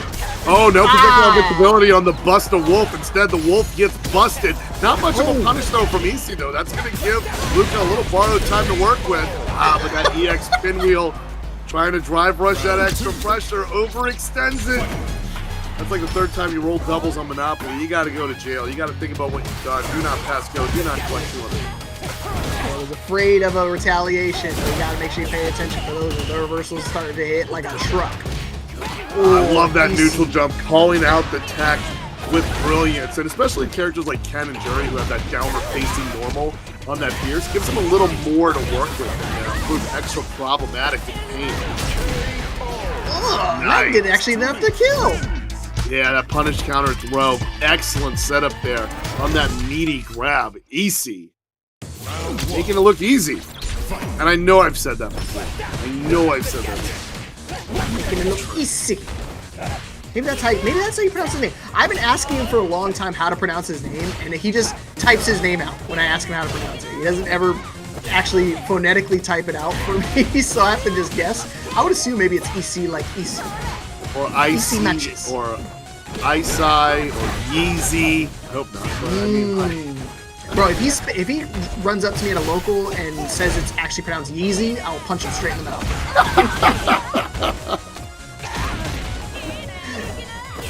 keep him in game. In the game. Yeah, in game. I'm sorry. Yeah. Drive impact into the wall. You know? Yeah. That'd be like the Marisa. right. Gladius charged. Yeah. Oh, throws that overhead there. But wakes up with the level 1. Really trying to respond with that was something there. Enish. Nice. Beautiful bait. Doesn't get a combo though. Another drop. So an opportunity for Luca. But he walks into it again. A third opportunity. Third time's the charm. We got this. Good call out there. Yeah, using he had another chance. He had another chance on top of that. Wasn't guaranteed. Oh, dang it. Luca had so many opportunities, not able to utilize them. And like EC also just showing like a lot of comfort dealing with and responding to the errant crack shots in neutral that Luke has been throwing out there. Not exactly the same option that you think it is. Oh no, especially with the burnout in tow. EC's going to use one of those stocks. Continues for the setup. Proves rewarding there and steps on the projectile. It's as bad as stepping on a Lego in that case. Oh no, double down with the neutral jump.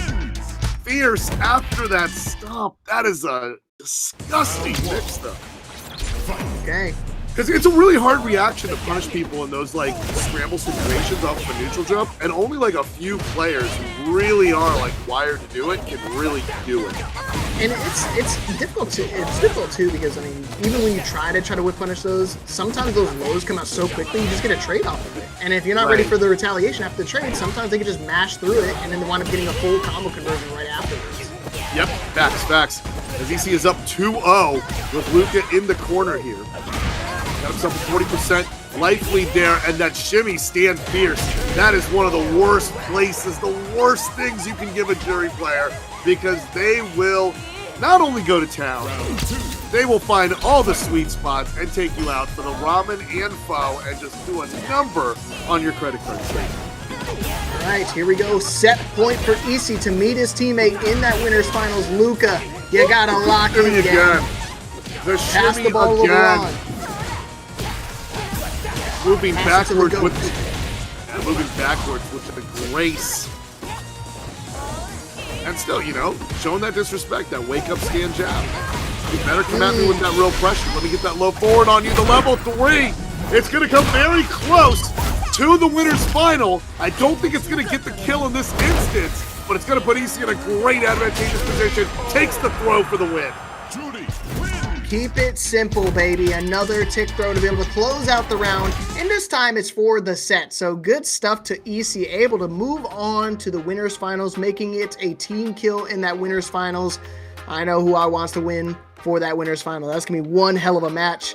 I mean, seriously, this complete and utter domination from these two players. And it makes sense why their team selected them respectively, because, I mean, these guys are one of the best in Mexico. Yeah, especially the way they've been able to control the pace and the flow of the matchups from both of these characters. I mean, they do an absolute number on the X-axis and prove to be a nightmare, earning their way in the winner's final off this ladder. But I think we're going to go a little back to the loser's bracket on the side. Going to get a little lower here. My guy wins versus Dummy 420. That's going to be a very fun Manon against Jury. And then on the other side, we've got Luca, who we just saw previously, going up against Hollow, whose Cammy went the distance, getting 3-0 against Paw Paw's Manon. It's going to be tough for Luca, man. He's playing against two top-tier characters back-to-back like that. It's going to be a big ask, but, I mean, again, he made it to the winner side of the bracket by playing the Terry through and through. I'm not too... I'm a little concerned, but not to the point where I think it's completely unwinnable. So it's got to lock in, hit some more rising tackles. Never know what could happen, but let's first go over to the D-Gen match of My Guy Wins. I mean, that's a lot of rising tackles we've seen in the league. I mean, we've seen rising tackles used in so many different situations. This guy does it every time. I'm sending an email to Capcom. You got to make the move a charge. Don't make it a motion, please. That'd be nice. Good punish on that drive reversal there. Immediately going for the toss there, My Guy. Got off to a great start. Nah. There's that stand jab, drive rush. You've seen how much mileage the non-players have been getting off of that and getting that momentum started up with. Oh no, wow, ill-advised pinwheel. My Guy's got the reach and he's got the juggle to do it with those 6 hits. Sending him over to El Café Elixir Nendouille. What does that translate to? You speak French? That is Cafe Elixir of some color. I speak Canadian French, but that isn't. Oh, I would say that doesn't count. So, I don't know. I didn't want to do a direct translation. It looks like Elixir the Nut or something. Night Elixir, yeah. It's Cafe Night Elixir. Yeah. Oh, okay. That's pretty fire. I would drink that. You been coffee, guy? Yeah, I don't know why I asked that. You're literally sipping coffee as we speak. I'm actually sipping coffee right now. I don't know. Hello, as black as Red Nuit, by the way. No sugar, no cream. That's how I do it. Like that stand jab, into that drive rush, into that level 3, on the vocal rest. No song, just sway. Oh, Jury's got the rhythm and not the way she wants it, with perfection. My Guy wins that first point. Okay, good start for My Guy Wins. I was kind of worried about this the Jury matchup, but he's dealt with plenty of juries in the past. I know for the locals, I know we had a surge. I remember 1 month we had, I think, like 6 out of the top 8 actually playing jury at some point in time. Oh, nice. Yeah, no, it was not nice. It was miserable. I mean, as a commentator, but as a player, as a Chun-Li player, I'm kind of... I really... Like, it's not that it's a bad matchup for Chun-Li, it's just annoying. I would say, it wasn't horrible for these guys who are experienced with it. It was just frustrating and sometimes annoying, but, I mean, you still wind up winning the tournament, so clearly you knew how to deal with it. It's like you have pokes, but a good jury can make them work against you. But that is a great punish there from My Guy to set up that low short and take it down. Throw it down, big man. All right, okay. Is that basketball player? Yep. Basketball Hall of Famer and announcer. Oh, okay. Yeah, teach me the ways. I'm not a basketball head. Man, those medium punches out there. My Guy Wins, getting it done in the paint. Look at that. Using that walk speed to get that cross under. A very underrated anti-air tactic. You know, you set up an advantageous situation off your opponent's decision to take to the skies. And then these counter hits proving extra problematic for Dummy 420. Yeah, now he's got access to a level 3 here, so 1 hit confirmed for My Guy, and that's going to be the wraps for game number 2. So he's got to play extra cautious. He's going to go into a light confirm, spending most of his resources, wants to keep the pressure going, maybe try to utilize his overheat. Burnout. God dang. Feng Shui engine here. Yeah, you know it's a problem, especially when they don't have meter. But My Guy's got it back in the mix there. Just a little bit more furniture to rearrange for Dummy 420. Oh, caught him with the perfect parry on that neutral jump there. Fantastic.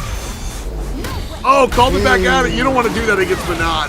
You may think Manon is not looking in that direction. Guess again. That's exactly where she wants you to go. My Guy's going to call it out, and Dummy 420 is going to get smoked.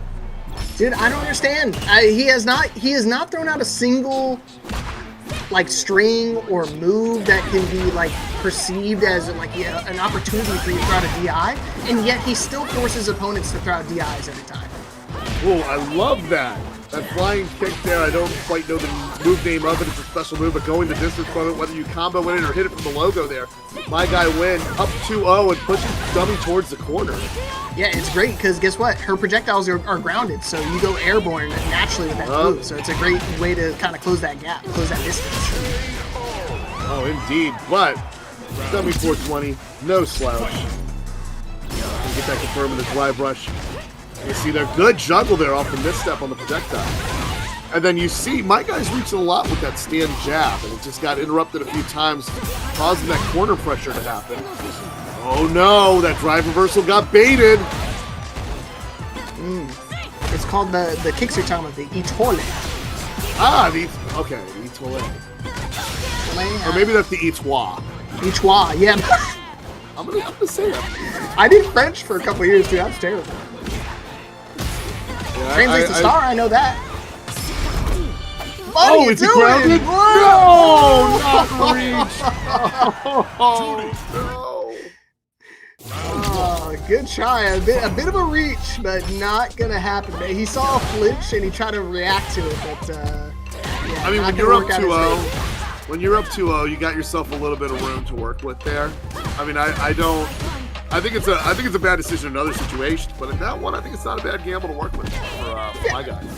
I mean, think about it. If he hits it, he looks like a genius. I mean, he didn't hit it. It's Right. unfortunate, but it's not a dire situation. He's still up a game, and you still have an opportunity to close out the set. Yeah, and using that stand jab pressure, no drive rush afterwards, but using it to bulldog, walk forward and close the distance there, and push Dummy down to a near burnout situation. See Dummy striking back with the buttons there, but wow, one missed space there into the stand short. Drive rush, my guy wins. He's gonna put Dummy 420 on them skates.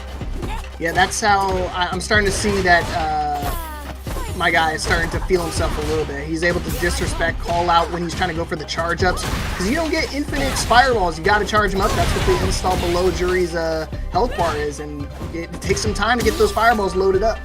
Gotta reload. Back. And then that dash up pressure there for Dummy 420, raising that aggression there. Much over jumping, shooting over the moon there. That drive reversal spends a little bit of that meter there. So my guy wins, got it on the green, gets that drive rush. Yeah, gets that knockdown. Let me see what the Oki is. 3 lights to connect with it there, and then the level 3 again. I don't need to sing. I can just be that backup dancer. Get the job done. You know who else was a backup dancer, by the way? Jennifer Lopez. Look it up on In Living Color. She was fantastic. See, that's how she got her start. You know, yeah. And that's all we need sometimes. We just need a start. We need one chance, one opportunity, and it can completely change your life. I mean, look what happened. The funny thing is, like, one of the first tournaments I ever commentated for was the one my guy won down in Utah. So funny how it's like, 4 years later and I'm still seeing him on the main stage. Yeah, and he's punches taken into the top 4 there in the loser semifinal, going up against the winner of the next match we got here, which is going to be an exciting one. It's going to be Luca versus Hollow. That is going to be Terry Bogard against Cammy. Man, so many of these matches in Street Fighter 6 happen in Capcom vs. SNK2, and it's hilarious also because Cammy has a lot of the normals that she has in CVS 2 in this game, which is really fun. And by that I mean that stand roundhouse, which I think is a good button, especially in this matchup. If you could find any way to outrange Terry and some of the normals and the rewards that he gets off them, you can really go to town with it. But like we've seen, Hollow has been an absolute maniac with the hooligans. Let's see if he can go the distance. And what's crazy, and another thing is, he's not even doing the full shenanigans either. He could still utilize the command throw and just really optimize some stuff, and he has yet to show that. So hopefully we can see even more of that. Maybe he's just going to use it if he gets super desperate in certain situations. I wouldn't call it desperation, but you definitely want to utilize it in the moments where you need it the most. And you see Lucas already starting to understand the pacing a little bit, starting to use some throws and immediately go into another rising tackle to relieve pressure. Get off of it. Yeah, and converting off of those lights there. Many players love it if you can get those scrambles into that jab. Converts off that crack shot. Yeah, calls out the neutral jump there with that back strong. That's a really good, quick button to call that out. What some players may see as free pressure proves to be problematic there. I'm looking to swing for the fences with that stand fierce. That button is deceptively good. It can be often used as a poke. It has a lot of reward there, but Luca wins the scramble with the walk-up throw. What a heads-up play. Yeah, I mean, as well as things, maybe a little unfamiliarity with some of the strings that Terry has access to as well. I mean, again, you don't see the Terry too often. It's not an uncommon character, but it's definitely not as common as some of the mains. So maybe caught him off guard, not expecting a throw, but you know what? Sometimes you don't have to go into the guessing game. You can just apply the pressure, bait out a rising tackle, and just blow him up. is a great start for Hollow, especially with that level 3 on deck. Doesn't even use a super here if they win. Oh, good back throw, though. Let's see if Luca can counter back. Now, a few mix-ups here, and you can get a big combo there, especially with a little drive rush into a critical arm. But yeah, that scramble counter hits confirms that stand jab into that stand fierce. You see Hollow's just swinging that thing. I mean, really throwing out that button a lot. So, well, the thing is, like, in that situation, he thought it was going to be a float conversion. So he tried to commit to the full combo, and sometimes optimization is not always king. So you wind up dropping because it was a very low float. So at that point, just immediately get right back up. God dang, dude! Whiff punish, neutral jump, and whiff punish. That burn knuckle. That is a weird exchange. Good. He's prepared for it. He's also blocking the lows. I know Hollow loves to try to go into like a weird little pseudo low resets, dashing in. Luca utilizing the parries to his advantage. Yeah, letting Hollow get away with a few missed dive kicks there. You can really, I mean, she has like kind of in a trip guard state pseudo where you can get a free hit on that if you're looking out for that. But sometimes if you respect that dive kick too much, you know, you give her the placement that she wants. So Luca holding on to a little bit of that drive kick. Just needs a big conversion to seal the deal. Go! Wow, straight into the throw. Gotta be careful. Hollow's in a really bad spot. One poke could be spelling death, but just when I say that, a critical arc is here to save the day. Yeah, missed to confirm on that low strong there. They just needed just a little bit of anything that would have got the point, because Cammy, when she has that resources, I mean, she makes the most of it. And because of that lack of the confirm, Hollow's able to walk down and mark the territory with that 1-0 to start off the loser's quarter set. If this is how the set's going to be, I'm excited, because these guys are they're putting up the works. I mean, going to the final round. Yeah, this is an awesome back and forth slugfest. Yeah. And we haven't seen a lot of hooligan combinations coming from Hollow, like as opposed to the previous match with Pop. But those dive kicks are connecting, and I really feel like Luca's respecting the dive kicks just a little bit too much, which is just an invitation for Hollow to change that that aerial approach. Nice conversion. Yeah. And let's say he's slowing it down a little bit. He didn't want to spend more resources because he was already dangerously close to a burnout situation. Golly, I'm gonna say it one of these times. Whiff on the burn knuckle there. Hollow's not gonna let that slide. We're gonna do a slide of their own off that hooligan. He's trying to bait out a rising tackle, just dashing into doing nothing. Yeah, and surprising temperament from Luca not to use that rising tackle, but overextended a little bit. Hollow stands the ground to get that counter jab for another round. One away from taking it to 2-0. Again, another low poke. And again, you have to be annoying with some of your low options. I mean, it doesn't matter if you get blocked a couple times, good reads. They can't read them. They can't play defense perfectly, right? You're gonna make sure it hits one of these times. Think fast. Oh yeah, tries to switch sides. Great cross cut there by Luca. Being able to see that one. And carry players don't often go for that cross up. I mean, by virtue of having like just that dive kick close the distance in it. Man, that dash in with some drive gauge was very confident, but I guess you kind of have to take your knockdowns when you got them. So he's going to do it again. Does put him into a 1-bar situation, but it's all good. He's got a little bit of the life lead. Wow, that range is intense. Burn knuckle, such a great option for closing the distance as well. And just caught Luca trying to get an installation in there and then just stuffing it. Couldn't keep that going. Again, I like the confidence that he has. I will say that's something I really need to applaud and something I have to point out, because he's been doing that all throughout the set, despite his life deficit, despite sometimes his drive gauge go down to damn near 0. He's still playing. Yeah, great conversion with that level 3. I mean, the reason you would use it earlier in the match instead of closing out for the kill is to establish that burnout there, and then even better to bait out that level 1. Got enough in the tank to go the distance there. The round wave closes it out as Luca gets a quick equalizer. That's what I like to see. I'm telling you, the momentum and the pendulum swinging in favor of Luca now. So hopefully can find another W. All tied up going into game 3. Yeah, just using that rising tackle. I mean, in the world of anti-airs, you know, sticking to the priority moves that got the reliability and shuts down your opponent's options while playing a strong bait game. There's going to be a burnout, Leapfrog. Real close to a burnout. Very. I mean, it's one of those things, Hollow. He was talking about Luca. He was not talking to you to throw out these rising tackles. It wasn't. That is not a Cammy button. It is, technically, but I don't want you to do it. And in that case, to seal the deal there, with the burnout there in the level 1 in tow, I mean, that's a free fierce round wave in the corner there because of the lack of projectile defensibility on level 1. And that's something important, too, in this particular matchup, because I mean, sometimes some characters have some decent projectiles. Terry, definitely one of the better ones, right? Mm-hmm. So hopefully we can see more of that going forward, because I mean, he's running off some momentum. And he's looking to try to take the lead here in the set. And now it's a burnout. This is going to suck.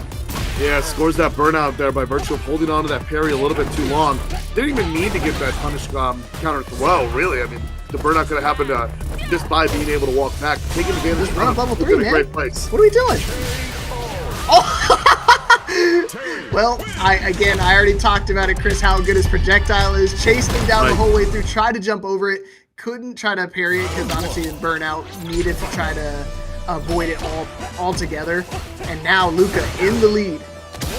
Yeah, I guess it was really just the opportunity to minimize the risk. Good challenge against that overdrive dive kick there. I mean, the meter usage and the HP, how that plays out. It's going to be a good move there for Luca because his drive gauge economy is working more towards Luca and his pressure, and he's keeping him honest with that burn knuckle. There's punches coming into play. Who would have thought that if you got to play Terry, that's the move you got to use?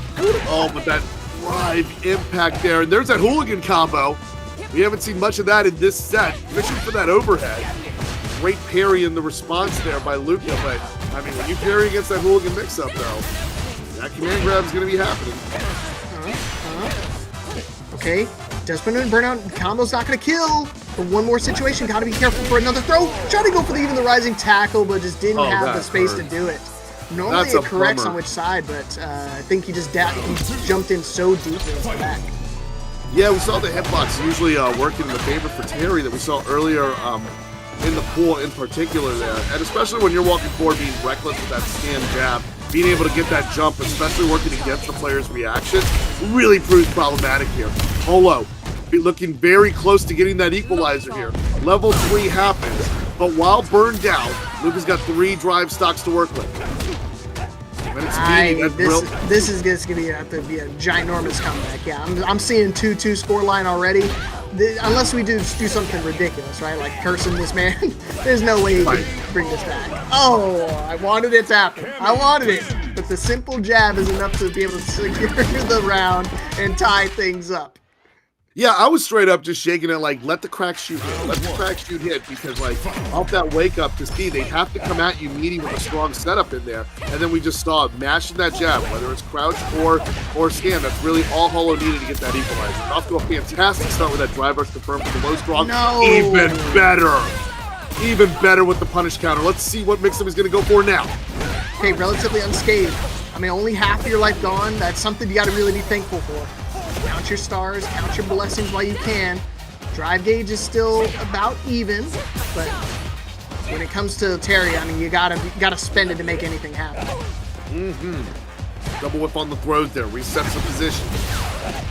Nice, caught him, and he's able to get the combo off of it as well. That's what we see from Luca so far in this Whoa! bracket too, is as well being able to confirm off the EXR waves.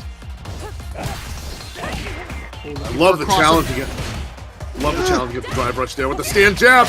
Okay, yeah, I mean, just swinging that thing, using that stand fierce as a poke. It's a fantastic one at that. And that's the bait. Low-key God button. Yeah, he only did the single hammer fist a couple times consecutively and then did the follow-up immediately afterwards. So caught him pressing. Now, set point for Holo. And again, this is loser side of the bracket, so unfortunately, loser will be eliminated. Drive reversal there, sends it back. Yeah. Uh-huh.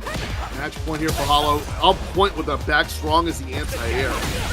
I mean, especially if the opponent goes directly above your head. Oh, does it go the distance on the punish counter? Yes, it does. Gets into the slide there. Gets parried, but still does not get discouraged. Nice tech on the throw. Still stuck in the corner though, and he's in a really bad spot because any type of low confirm to a level 3 could spell deadly. Nice throw tech again.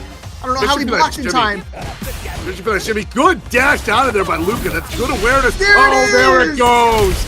And as we learned from Punk in what I believe is Capcom Cup, the max damage is if you do the level 3 immediately after the throw. If you do a combo afterwards, the damage gets scaled a little bit. In which case, so that's why Hollow lets it rip, and being able to finally get that overdrive hooligan throw couldn't happen at a better time to earn that spot into closing out the top 4 alongside EC, Ruffian, and my guy Wins. I told you, I always forget about it until like the moment it's absolutely necessary. That's he by didn't want to design. take it to a final round and just threw it out, and guess what? It's enough to kill. God dang it, man. By design. And I mean, we saw that situation earlier where that cost Punk a set where he went for a combo after that OD hooligan throw.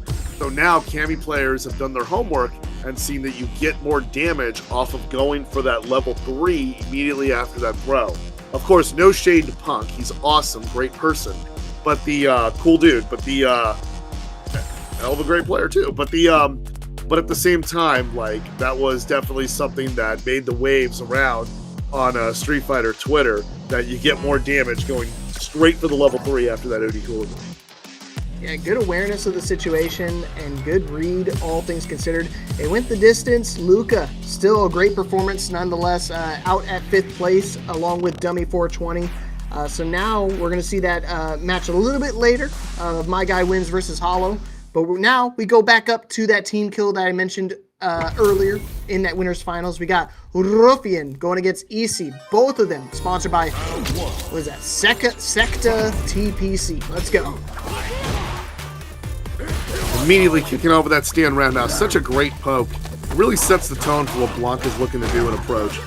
Using the fear of the toy to walk forward to get that throw, step back low strong. Like you mentioned, I expect to see a lot of familiarity in the matchup between both players. I'm sure they play a ton of casuals as he combos into that rainbow ball and then uses that up ball to reestablish that corner position. That is surgical Blanca play. I guess you could even say with that perfect debut, it's a bit high IQ. As much as I want to not admit it, it is a very smart play to kind of close that distance and be a little bit more evasive than what you're used to. I mean, obviously, Blanca's already evasive, but do that on top of that.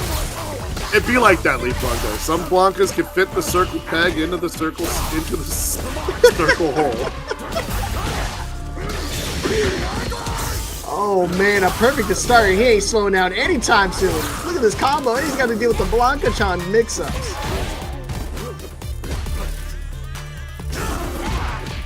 Good patience to get to that level 2. Let that meter expire a little bit there. Take away his opportunities, and he only gets a little bit off that up ball. But overextends with that dash up, wake up jab, and from that mashing the light into the level 1. Does it go the distance? Yes. Ruffian may have started the round perfectly with the first one, but EC's even the score.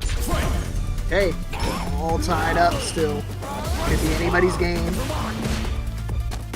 You can see, I mean, the adjustments already being made in real time. You're making them on the fly during the matches. Get that toe out of my face. Get them concrete grippers away.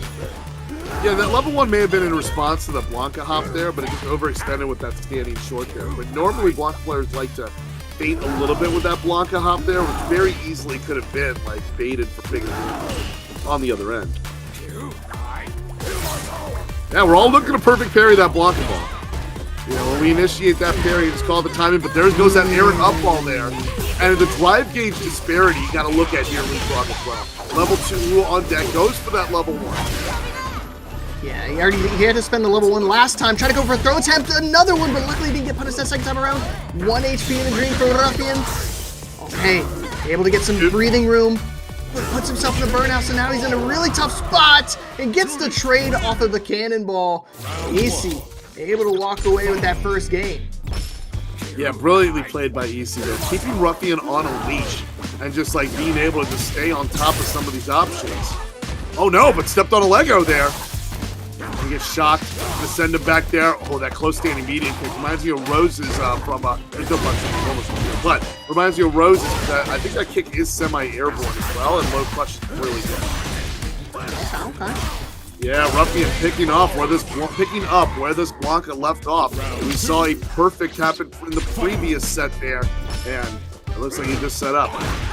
I mean, essentially working the same route as last time. So EC's going to have to just try to repeat what we just did.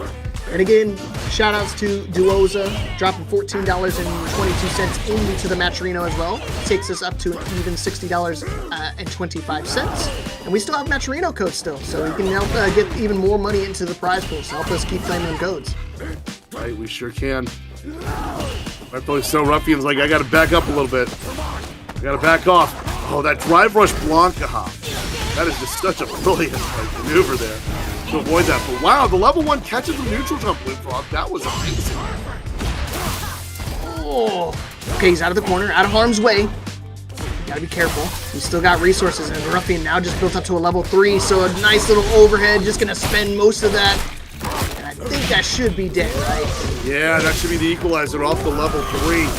Oh, does it go the distance? Yes, leaves a little bit. And likewise, talking about doing some damage here. Shout out to Jam Duoza on the Matcherino there with your contribution of $14.22. That raises the pot bonus here over to $60.50. Are there still codes to claim? You damn right there are. 6 of the 50 are remaining. Get on there and claim it over at matcherino.com/T/RSL. Oh no, what are we doing? Starting to get a little impatient. Impaciente. Yeah, just going for the damage there, but taking the drive gauge with it there. Now you got to sit on burnout. No side switch on the stop there. Great positioning. Doesn't matter if you get the wall splat here. It's all good in the final fight stage. Muy bien, baby. Feeling himself a little bit. Starting to play with some confidence. I mean, again, you were right. I mean, they definitely have played each other both in casual sets and tournament matches in general, definitely before and after the sponsorship. So they definitely have a read on, how they want to play, how they want to retaliate and stuff like that. So it's up to EC to really shift that timing and be a little bit more elusive with decision making.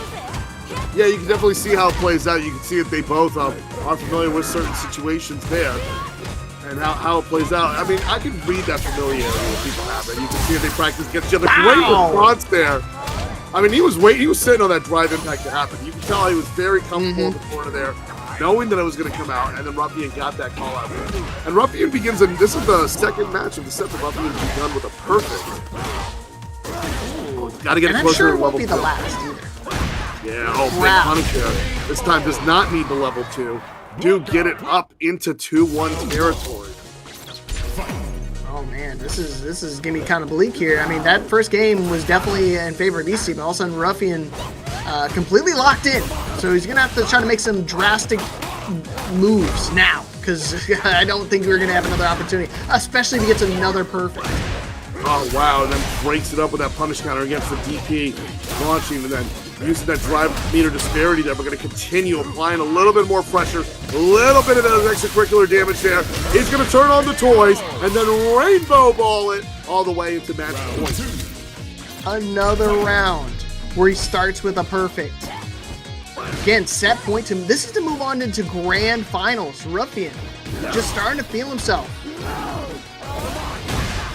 Wants to end it with a god match? No, don't let him do this to you, EC. Just one toe tap. Don't let him get a perfect. Drive rush here. Not going to take any of that HP away. Blocks against the level 1. EC is up against the rope, but there's a critical drop there. Ruffian goes into the level 2. Got a little bit of that drive gauge left to work with there, and that happened. Oh, a 25-second perfect to seal the deal. The third perfect of the winner's final set.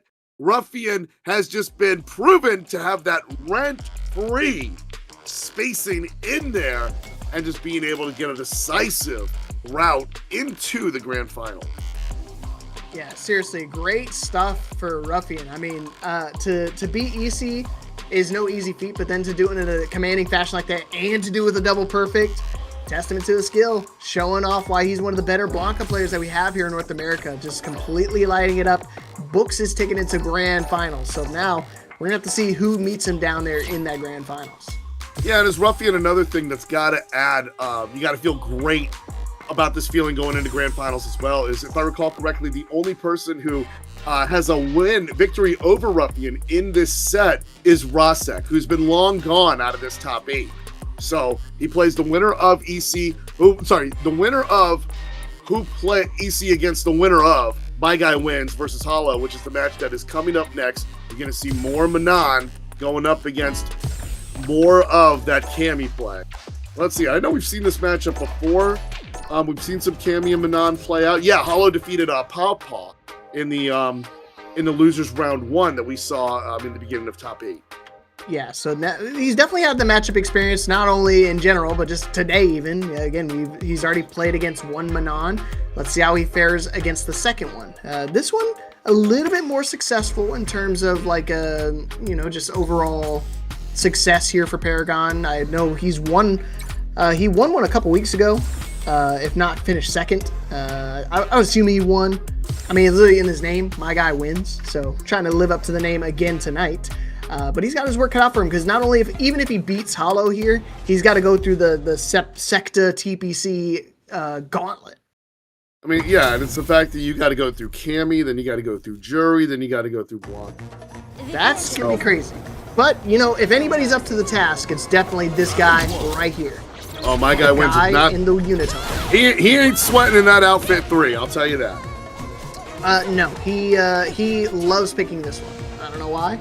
I mean, I know why, but I'm never gonna tell you. Batman couldn't beat it out of me.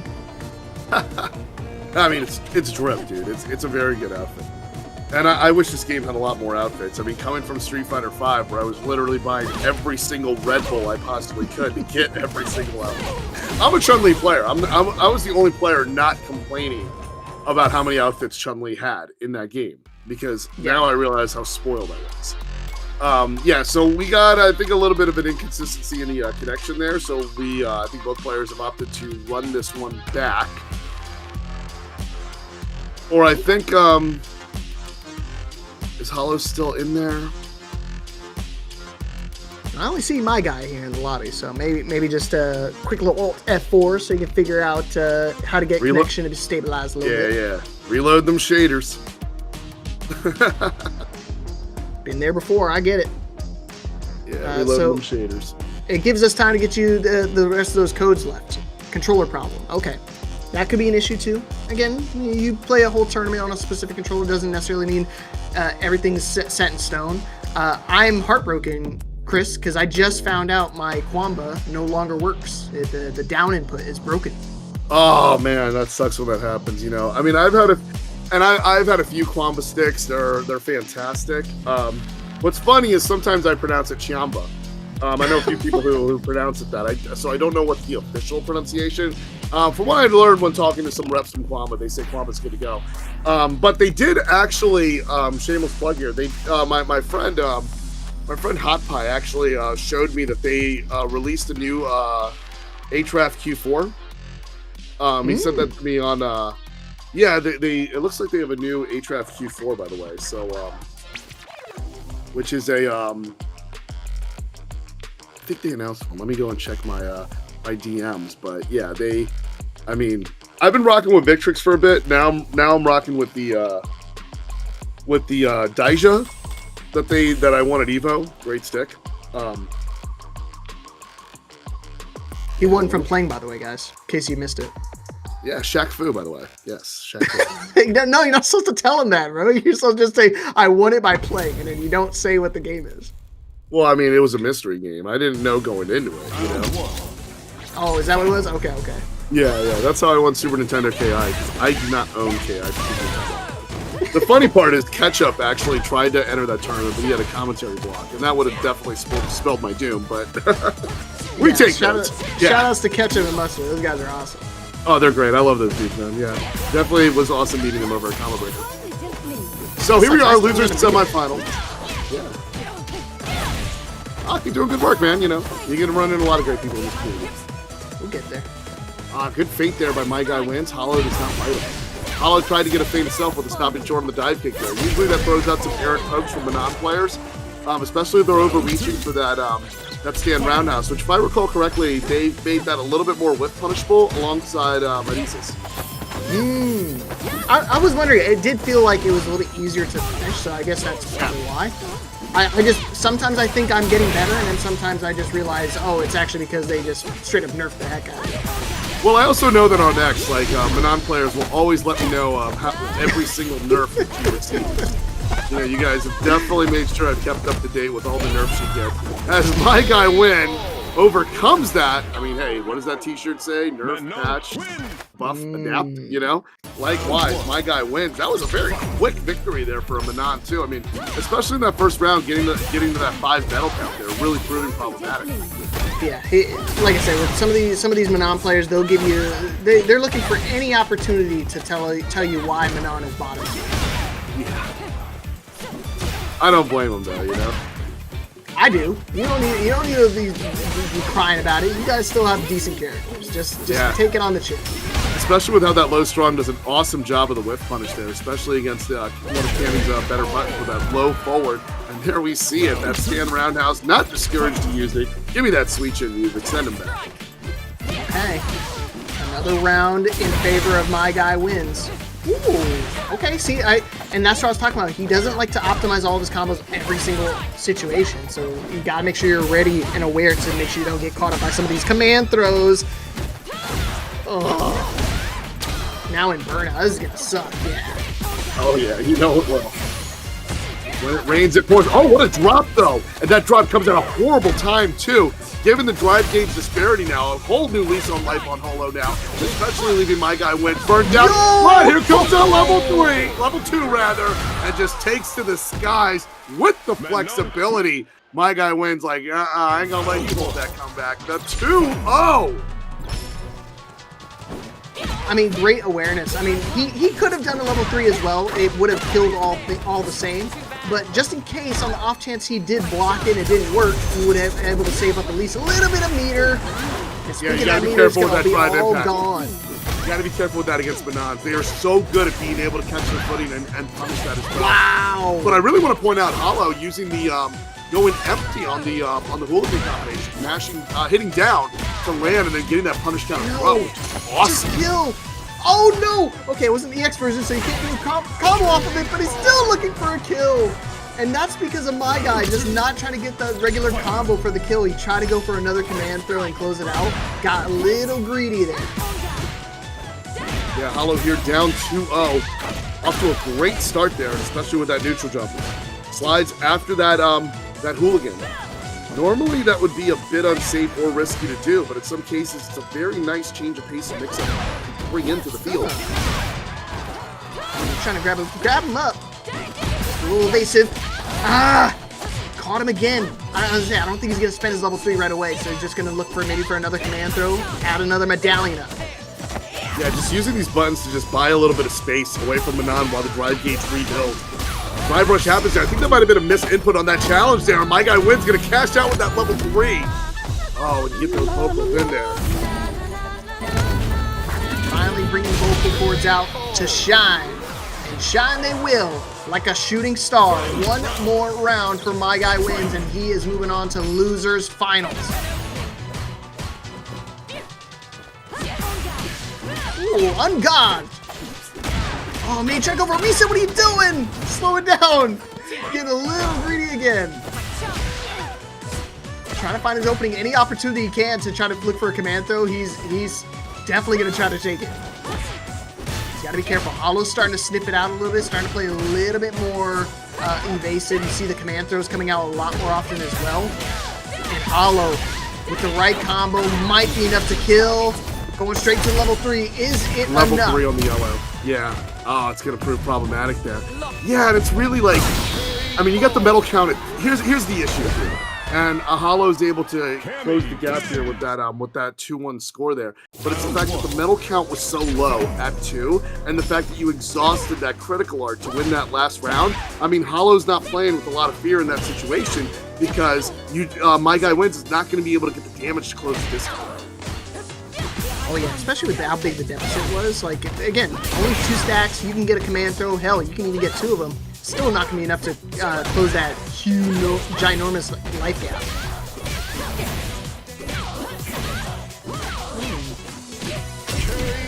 Oh, that Okay. side switch! What was that? See, My guy wins using that low strong to go underneath the radar and then puts himself in the corner there with that unpredictability. Wow. yeah, because again, look what he's done the last few times. Every time he gets those opportunities where you can kind of look for like a pseudo reset, he goes for the command throw. So that time, actually checking in with the low, keeping it very simple to be able to close out the round. And he's got to do that again one last time. Don't do anything crazy, bro. Whips with it again, though. Could prove problematic here. It's that Hooligan into the overhead. Doesn't need to use the super to close the distance here. And Hollow putting up a denying effort here with My Guy Wins on match point. With Loser's Final in sight. Okay, the damage. 3 stacks built up. And he's got access to a level 3. I think we're going to try to see it here early. Yeah. I was going to say, he was getting a little low on the drive gauge, so I think you just spend it early, give yourself some time to recuperate. Facts, yeah, being able to do that, because you just don't want to get in that burnout situation, especially with that level 3 on deck, and you can easily get the equalizer if you get that Hooligan mix-up into the command throw. But the punish counter throw causes the burnout here. This is bad news for Hollow's Cammy. Critical art happening there. Yeah. Oh, and he caught him with the overhead. Just caught you ducking, and that's going to do it for My Guy Wins. Booking his ticket into Losers Finals. Hollow played your heart out, but not able to overcome the second Manon. Yeah, that was absolutely godlike there, just being able to stop that momentum against Hollow's Cammy. That was just beautiful work to see. I mean, and some of the tech that we saw, I mean, that side switch definitely just drove me wild. Being able to see him pull that off in particular here. Now, going into the results from last week, yeah, I mean, Manon rises up in that credibility. Last week, we saw Paw Paw finishing 7th and doing so in the second time in a row, but a top 3 finish for Manon. And let's see if they can go the distance here against EC's Jury, trying to get between the team dominance here of Secta TPC. All right, here we go. My Guy Wins showing up in Losers Finals, representing Utah. Oh, there was that Etoile that we saw earlier. Thank you for exposing me on my mispronunciation of the French language once again. Hey, I speak Canadian French. It's even worse. So, you know. I almost want to call it that on purpose now, the Etoile. Just to get them to look at me funny. These techie guys don't know how to pronounce anything. I love when Manons go for that overhead after that command grab. It has such synergy. It's beautiful. I think you and the Manon players are the only ones that agree with you there. Woo! Not enough life. See, that was a checkmate moment. You try to go for the DI and retaliation, just not enough life to survive the chip. Yeah, that was great. I mean, if that was awareness on EC's part, that was well played. Fantastically done. Oh, I love that. Driving forward with that stand strong there. Stand 10 toes with that. High priority button to see that. And you see, using a lot of that low forward there to get those low profiles, but it's also a very rewarding button for Jury to work with. Oh, get off. This is Dan's theme, by the way. It's beautiful. I like it. Starting to feel the rhythm. Oh, builds a good amount of drive gauge off that. Yeah, goes straight into the level 3. Now, Leapfrog, this is not exactly going to kill, but it puts EC in a very good position. I think you're going to take it back to neutral, though, with corner not in sight. Uses the stomp, blocks forward, but the double confirm off the 2 medium punches. Comes in bunches. EC gets the first win there in the Losers Final. Oh, wow. Dude, I might actually be blind. I didn't even realize. So, Hollow, the last match we just saw, I want to go back real quick. He's showing up to Hip Hop Day next weekend. Yeah, congrats on the gig, by the way. I saw you were commentating that event as well. Yeah, I didn't notice he was with me too. Yeah. I know a few commentators on that banner there. I'm really excited to see them as well. And EC equally excited as he caps off that perfect with a lot of drive rush left over. A perfect? Again? Yeah, exploring it, man. This team's great. Yeah, no, they're getting a lot of perfect rounds out there. Great set play being put into the mix. Yeah. Oh my goodness. My guy, yo, double it up. I like third it. time. Don't get greedy. Gotta get that medal count out. Gotta get that medal count out. There we go. Get the 4. Because we saw it against Hollow. We saw it against Hollow. Like that medal count was low. Like you had it up at 3 in the clutch situation. You gotta get in the 4 or 5 range. See that? Ow! You know, make him think twice. Make him jump a little bit Play more. the range. Woo wee! Your wee mama. There we go. A few of those. Now this modern command throw dance actually will kill, so he's got to be really careful. Yeah, modern dance techniques in there as well. It's got a lot of that life lead there. That's going to need a lot more than that critical art. He's got a perfect locked and loaded 2. Just needs one more confirm. Just when I say that, I jinx him because he catches it with the critical art that you just aforementioned. Yeah, but the drive gauge is going to be in the same place here, and my guy wins is still going to have a life lead and very far away from him. Oh no, the drive gauge does go actually in EC's favor there. Let's see. Oh, tried to go around the projectile, but the drive rush stuffs it. Okay, EC's cooking with something here. Hold on. Nice! What a backdash! And then you're going to eat that level 5. Take to the skies. Dunk, kerplunk, done. 1-1. Woo-wee. Did you see that backdash, bro? That little pseudo back tempo to be able to get that whip punish. Excellent spacing from my guy wins. And then that's what I'm talking about. He knows how to pump the brakes, and his trigger discipline on a lot of the moves is what makes him one of the better Manons out here. Yeah, I mean, that backdash against drive impact, especially in the clutch, is one of the most beautiful things you see in Street Fighter. That walk under for my guy wins, though. Puts him in a very bad situation there. But is able to equate that. Okay. Do it again? Nah. This time, just playing it a little bit slower. And knew EC was going to try to go airborne. Not going to try to do anything risque. Oh, that medium connects there, but not able to get that follow-up with it. Good on EC to not overextend in particular. My guy's playing very strong defensively here as well. And you can see more of those backdashes coming into play. Ooh, the trade. Looking for the follow-up, but luckily the defense is there for my guy. Stuck in the corner, though. Another throw. Nice! Yeah, responds to level 2. That could do it. Yes, sir.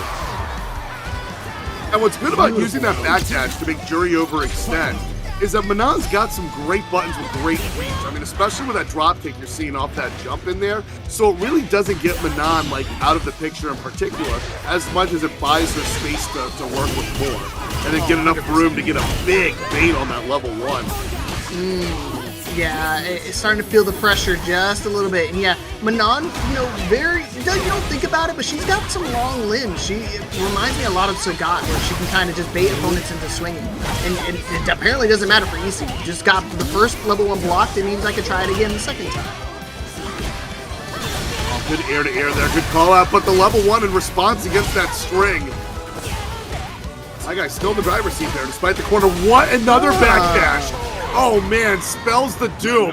It's as if just that reverse space to buy is proving to be Achilles' instant heal by moving back on the heels. Buys a little bit of that distance there. My guy wins is up 2-1 against an EC that has been absolutely dominant throughout this ladder. It's Jury's worst nightmare. A player that plays defense. What can he do? I did pay $60 to block after all. No, a backdash. I paid $60 to backdash.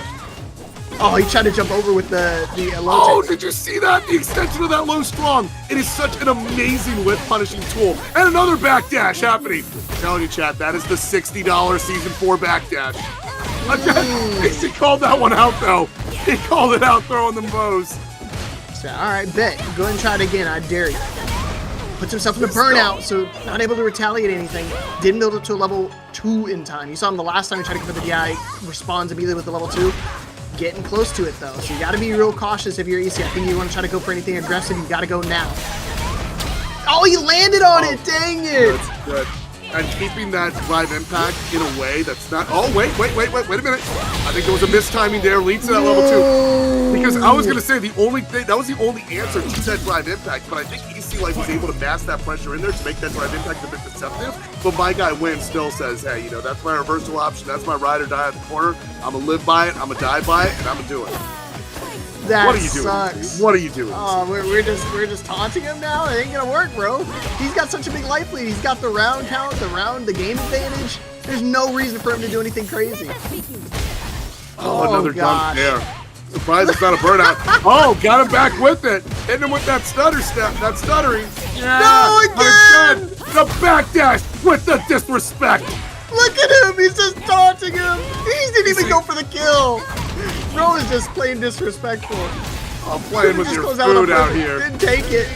The low counter, but it doesn't get the combo confirmed. And my guy wins. Still living up to his name. Moves on into grand finals. Bro, Frog, EC brought out the bags, man. I mean, we got no sympathy and no quarter for that one in particular. It's like, you want to play with the disrespect?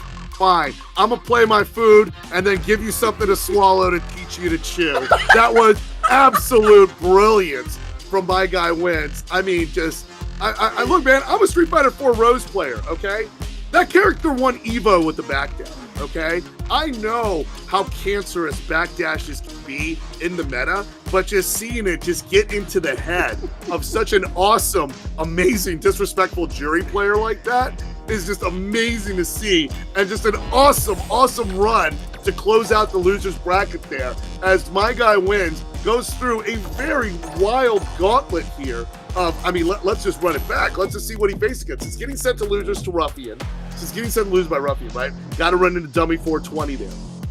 And then next thing after that, got to run into Hollow. And then next thing after that, got to go through Jury. I mean, that is just like being able to dance through some of the most brattiest, some of the toughest, some of the most disrespectful, what we like to say on Street Fighter Twitter, what we like to refer to as the drive rush slop. But all along, we found its Achilles heel was in the backdash, and that solves it. But can my guy wins backdash this way to get their Manon to get through a grand finals and then a grand finals reset? We'll see, because Ruffian has been equally as unstoppable as EC has been in this bracket. Woo-wee. Dude, I'm stoked. I'm so excited for this grand finals match. It's going to be another run back from that winter semifinals. I hope you guys got your snacks ready. The people in the chat have been going absolutely crazy. I don't know if you got to peep it at all, Chris, but these guys are going ham on the chat. And this is why you guys need to be here live, because you don't see this in the YouTube VOD. You don't get the raw, unfiltered responses from some of these players. Absolutely. I mean, we did see the bags. There were a lot of bags to those losers final, you know. I mean, Khalil, you got your work cut out for you censoring that, you know. All right, here we go. Grand finals run back from the winter semis. Can Ruffian defeat My Guy Wins again, or does he have what it takes to take us to the reset and walk away victorious? Let's go. Now, also funny to point out here, Leapfrog, as well, is what we saw in the previous set, what this was a run back from. My Guy Wins was actually making some really good adaptations towards the end to avoid that 3-0 sweep, and the Ruffian had a really good comeback after My Guy's win. But, you know, we may be able to call out a download, and oh man, that backdash in the corner. It's back, baby! We are so back. Don't do it anymore. Oh, Khan with the wall button. Sheesh. Okay. Ruffian, he was been sitting for a little bit, but clearly he's been on the ranked ground himself. He's been picking up right where he left off. Anti-airs with the perfect parry. Gonna send him back to the corner there. Yeah, and that's one way. Get the toy behind him, and then you can be able to discourage a bit more of those backdashes. But there's still other tools that Manon has. That stand jab and drive rush still is problematic. Oh yeah, you always gotta keep an eye on him, because he can get a little tricky when it comes to that stuff. Looking for the perfect carry off the cannonball, not gonna find it, but either which way, still playing I like the challenge offense. on the rainbow ball though. The rainbow ball is switching sides there, getting that stand jab there to call that out. I like the way that was played. Well played. Yeah, he's already told me. He messaged me when I first saw him. Every time I see my Utah folk in random online brackets, I message him and say, "Hey man, I'm rooting for you." And he definitely said, like, a certain word about the lockdown. Dang, Okay, don't touch a lot me. of anti-air perfect parries here. Now, I'm actually not a fan of that tactic personally, because I know that when you're anti-airing me in parry, I'm just gonna have to. Nice! I think he could save his resources too. Yeah, he only has to use a level 2 here. So great. Because now he goes into this final round with some resources to his name and 4 medallions. Yeah, and that meter disparity. Ruffian's got to go a long distance here to get that robbery level 2 super there. And oh wow, calls out the standing roundhouse kick, which Ruffian has kicked off a few rounds with in my. particular, and that's a level 5. That's going to put you way close to the critical. Faked with the drive rush there, looking for a bait. I think it's a little bit of it with that Blanca ball there. Gets out of harm's way.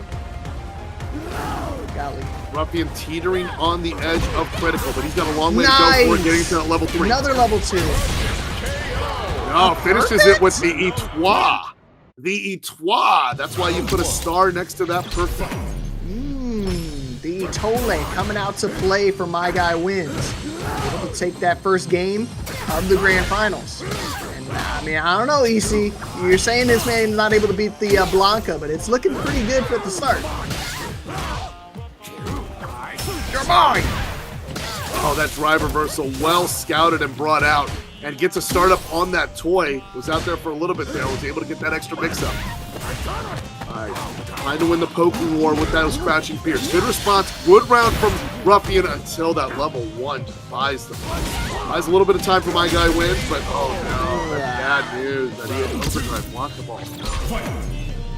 Yeah, he loves to use it. So I mean, he got punished for it the last time, but it's not deterring him in the slightest to continue using it. And I think what was that? Sorry. Leapfrog. So what did he say in the DMs about Blanca? Oh, you know, a certain word. I'm trying to think of a way to put it at PG. You're newly sponsored, man. You're newly sponsored, man. I don't know. I'm about to lose That's it. a good act. Oh, it escaped, but no, that's a drive rush punish waiting to happen, especially with the level 2 in tow. Ruffian with the response and the I'll say it now. I'll say it now after seeing that bullshit. Stop. Crap. That was crazy. I can't believe it whipped, man. That sucks. Ties it up, though. Where it's all good. It's nothing to worry about yet. Good response there. That drive reversal putting the toys away. Back in the box, mister. Try to go for a parry and winds up catching a throw. And that's the thing. Ruffian really does have a good read on when people like to try and parry. Yeah. Yeah, I mean, that's just some things that really rewards Blanca's set play as well. And with the situational advantage they have. Ooh. Nice. Close that distance so you can get that command throw. Smart. Yeah, metal count on 2, though. It's not going to do that much damage, especially with the next one. Level 1 response. Got him overextended with the stand jab there. Ruffian's going to really make him pay. Oh, dude, I did not think he pressed that. I thought he had that for sure. I was like, yeah, he's got this. Nope. Nice whiff punish there with the stand jab. It gets a drive rush stand roundhouse. Uh-oh. Let him know that hitbox ain't that big. Immediately goes for the overhead after the command grab. He baited it out. He knew that EX was coming, but just, I don't know, maybe should have grabbed the backdash again. Big whip on the throw attempt. And yeah, he's going to cash out. Just going to do another throw to make sure he gets that 50 down. No, he's just going to level 1. Okay. I like it. Not risking it. Yeah, level 1, just skating on that one. Just moving along like you were just at the premiere of the red carpet there. Deserves the resources, too. And also, that metal count is up there at 4. Good sequence there, but My Guy Wins in a good stop. A Ruffian with that awareness. Here comes that level 2. That's the thing. Even with the full meter and that level 3 on deck, a lot of Blanca players will opt to use the level 2 just because of how advantageous it can prove as the match goes on. No! Is that going to be a kill? Yeah, No, not enough. The low block. Tries it again. Oh, the trade. He does 3 consecutive lows in a row. And My Guy calls it out, but he got the trade, and he didn't have enough life to survive the interaction. And now Ruffian on a 2-1 lead. 1 step closer to walking away as your ParagOnline champion. Yeah, it was just gambling with that counter strike there with the low strong. Just running the risk of not letting that. Would rather go out like that than get that burnout to occur. The Ruffian here has the momentum there, and just the reads in general. I mean, the previous set ended 3-1 in particular, and Ruffian's looking to repeat that history. You can do it here. It's definitely possible. But again, the backdashes from My Guy has definitely been paying off. Still been getting the job done. Oh no! Drops to confirm, and that would have been a level 5 on the metal count as well. To get that in the first round is really like nice tech. Yeah, it's a good position for Manon to be. Nice. DI just get himself out of harm's way. He's already committed to the button. Can't. There's one of those bigger buttons you can't DI right after. Yeah, and it takes away a lot of that drive gauge too as well. So Ruffian has to back off. Oh no, drive reversal. That's bad news. In a bad place. Oh, he dropped it. We're good. Oh, is he gonna chase him down? No, it just back away. That's tournament point, Leapfrog. That is tournament point. Can Ruffian bring it home here and deny the reset? A repeat 3-1 performance is 1 round away. Okay, Great come on start. now. Yeah, great start. Gotta lock in. Thought about the overdrive ball in the air with the jumping strong. Oh, Nice. blew up that anti-air. That stand roundhouse got eaten alive with There that it drop is. kick there. And another hit on the wake No, up there yeah, by yeah, my you guy can't do Wins, that, but blows up the Guarantee. tech with the air ball. Get off! Gotta get out of that corner. Oh, he's just Yeah. keeping him in there, just throw looping him. Oh, the parry doesn't stay long enough. Now he's got to guess, and he guessed wrong. Here comes that level 2, and that's it. That closes it out. Ruffian brings it home for Mexico here with another 3-1 victory in repeat fashion over My Guy Wins. Your winner of this week's ParagOnline Street Fighter 6 bracket. Reset denied. You start seeing the momentum build up, but at that point, Ruffian understood what he had to do. Again, the command throws started to become a little too egregious for him. So he said, rather than have to deal with them, I'm just going to go airborne and just take him out the old-fashioned way. Keep it simple, and look at that. You walk away as tonight's tournament champion. Yeah, I mean, especially if you're showing out, trying to get a little shifty with the backdashes and everything. I mean, I don't want to take anything away from My Guy Wins' backdash game. It was very entertaining and awesome to see. But, I mean, Ruffian's going to put you through bullet hell, especially if he can get away with a bunch of those Blanca balls as well. And being able to close it out there with that air ball against the throw tech, I know in particular how much everybody versus Blanca hates that sequence happening. Mena knows. So many Blanca players I know, like my boy Itachi's Legacy out there, like my boy Hot Pie, like they all know how much it's problematic to blow up that throw tech in particular. Just so adding to that mental stack, Ruffian was able to close it. Yeah, that really good awareness from the situation. You see still piling on in the chat, just trying to be as toxic as could be. Can't ask for anything more from some of these jury players, bro. These guys are relentless. We need that. We need that, I didn't pay $60 to get backdash. But man, what a top 8. I mean, this top 8 was intense. Again, it was completely up in the air who's going to win it. But I mean, I think once Ruffian finally got to be shown up on stream, it just showed his prowess and just how dominant he was in all the matches, even against his own teammate. The matches he played against him. Yeah. Only lost 1 match in what proved to be 4 hours of Street Fighter.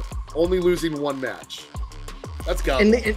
And another point, like he losing 1 match, that's 1 like tournament level match. It's not like he's playing like casuals. He's playing with like scrubs like me that are just gonna mash DI every 2 seconds. No, he's playing legitimate tournament veterans and just being able to overcome all of the adversities. So good stuff to Ruffian. A great run, all things considered, and another Blanca walking away with the trophy.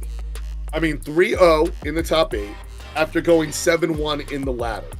That is a 10-1 finish throughout a 4-hour block. I mean, and also, EC's 8-1 performance in the ladder as well was amazing. My Guy Wins also went 7-1 in that ladder in particular. So, I mean, those top 3 really proved how earned it was out here. I mean, definitely a stacked bracket, a lot of great talent that we saw.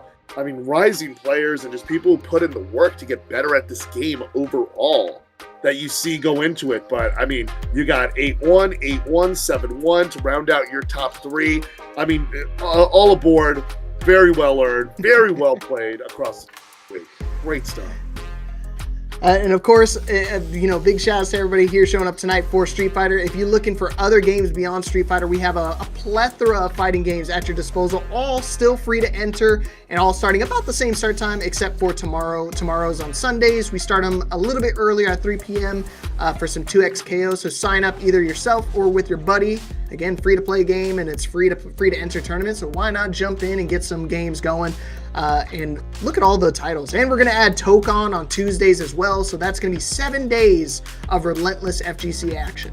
We're in a golden, as my man Doc African said last night, man, we are in a golden age of fighting games. And I truly believe that, seeing that expansion, because some of these fighting games, like that Invincible game is awesome. That Avatar game is really good as well. And I mean, I'm really looking forward to seeing Tokon as rising as a competitive title in the FGC. I mean, I think I'm definitely going to make my Sundays as a spectator coming out to majors all the more enjoyable out there, and just get more and more belligerent. And I mean, as a commentator, once again, I am thrilled to be back here with ParagOnline. This is my second stint here with you guys, and it was fantastic. Loving y'all in the chat, loving y'all in the reaction. It's been an awesome 4 hours, and with you, Mr. Leapfrog. I mean, yo, you keep killing it, doing great work out there, man. It was awesome working with you.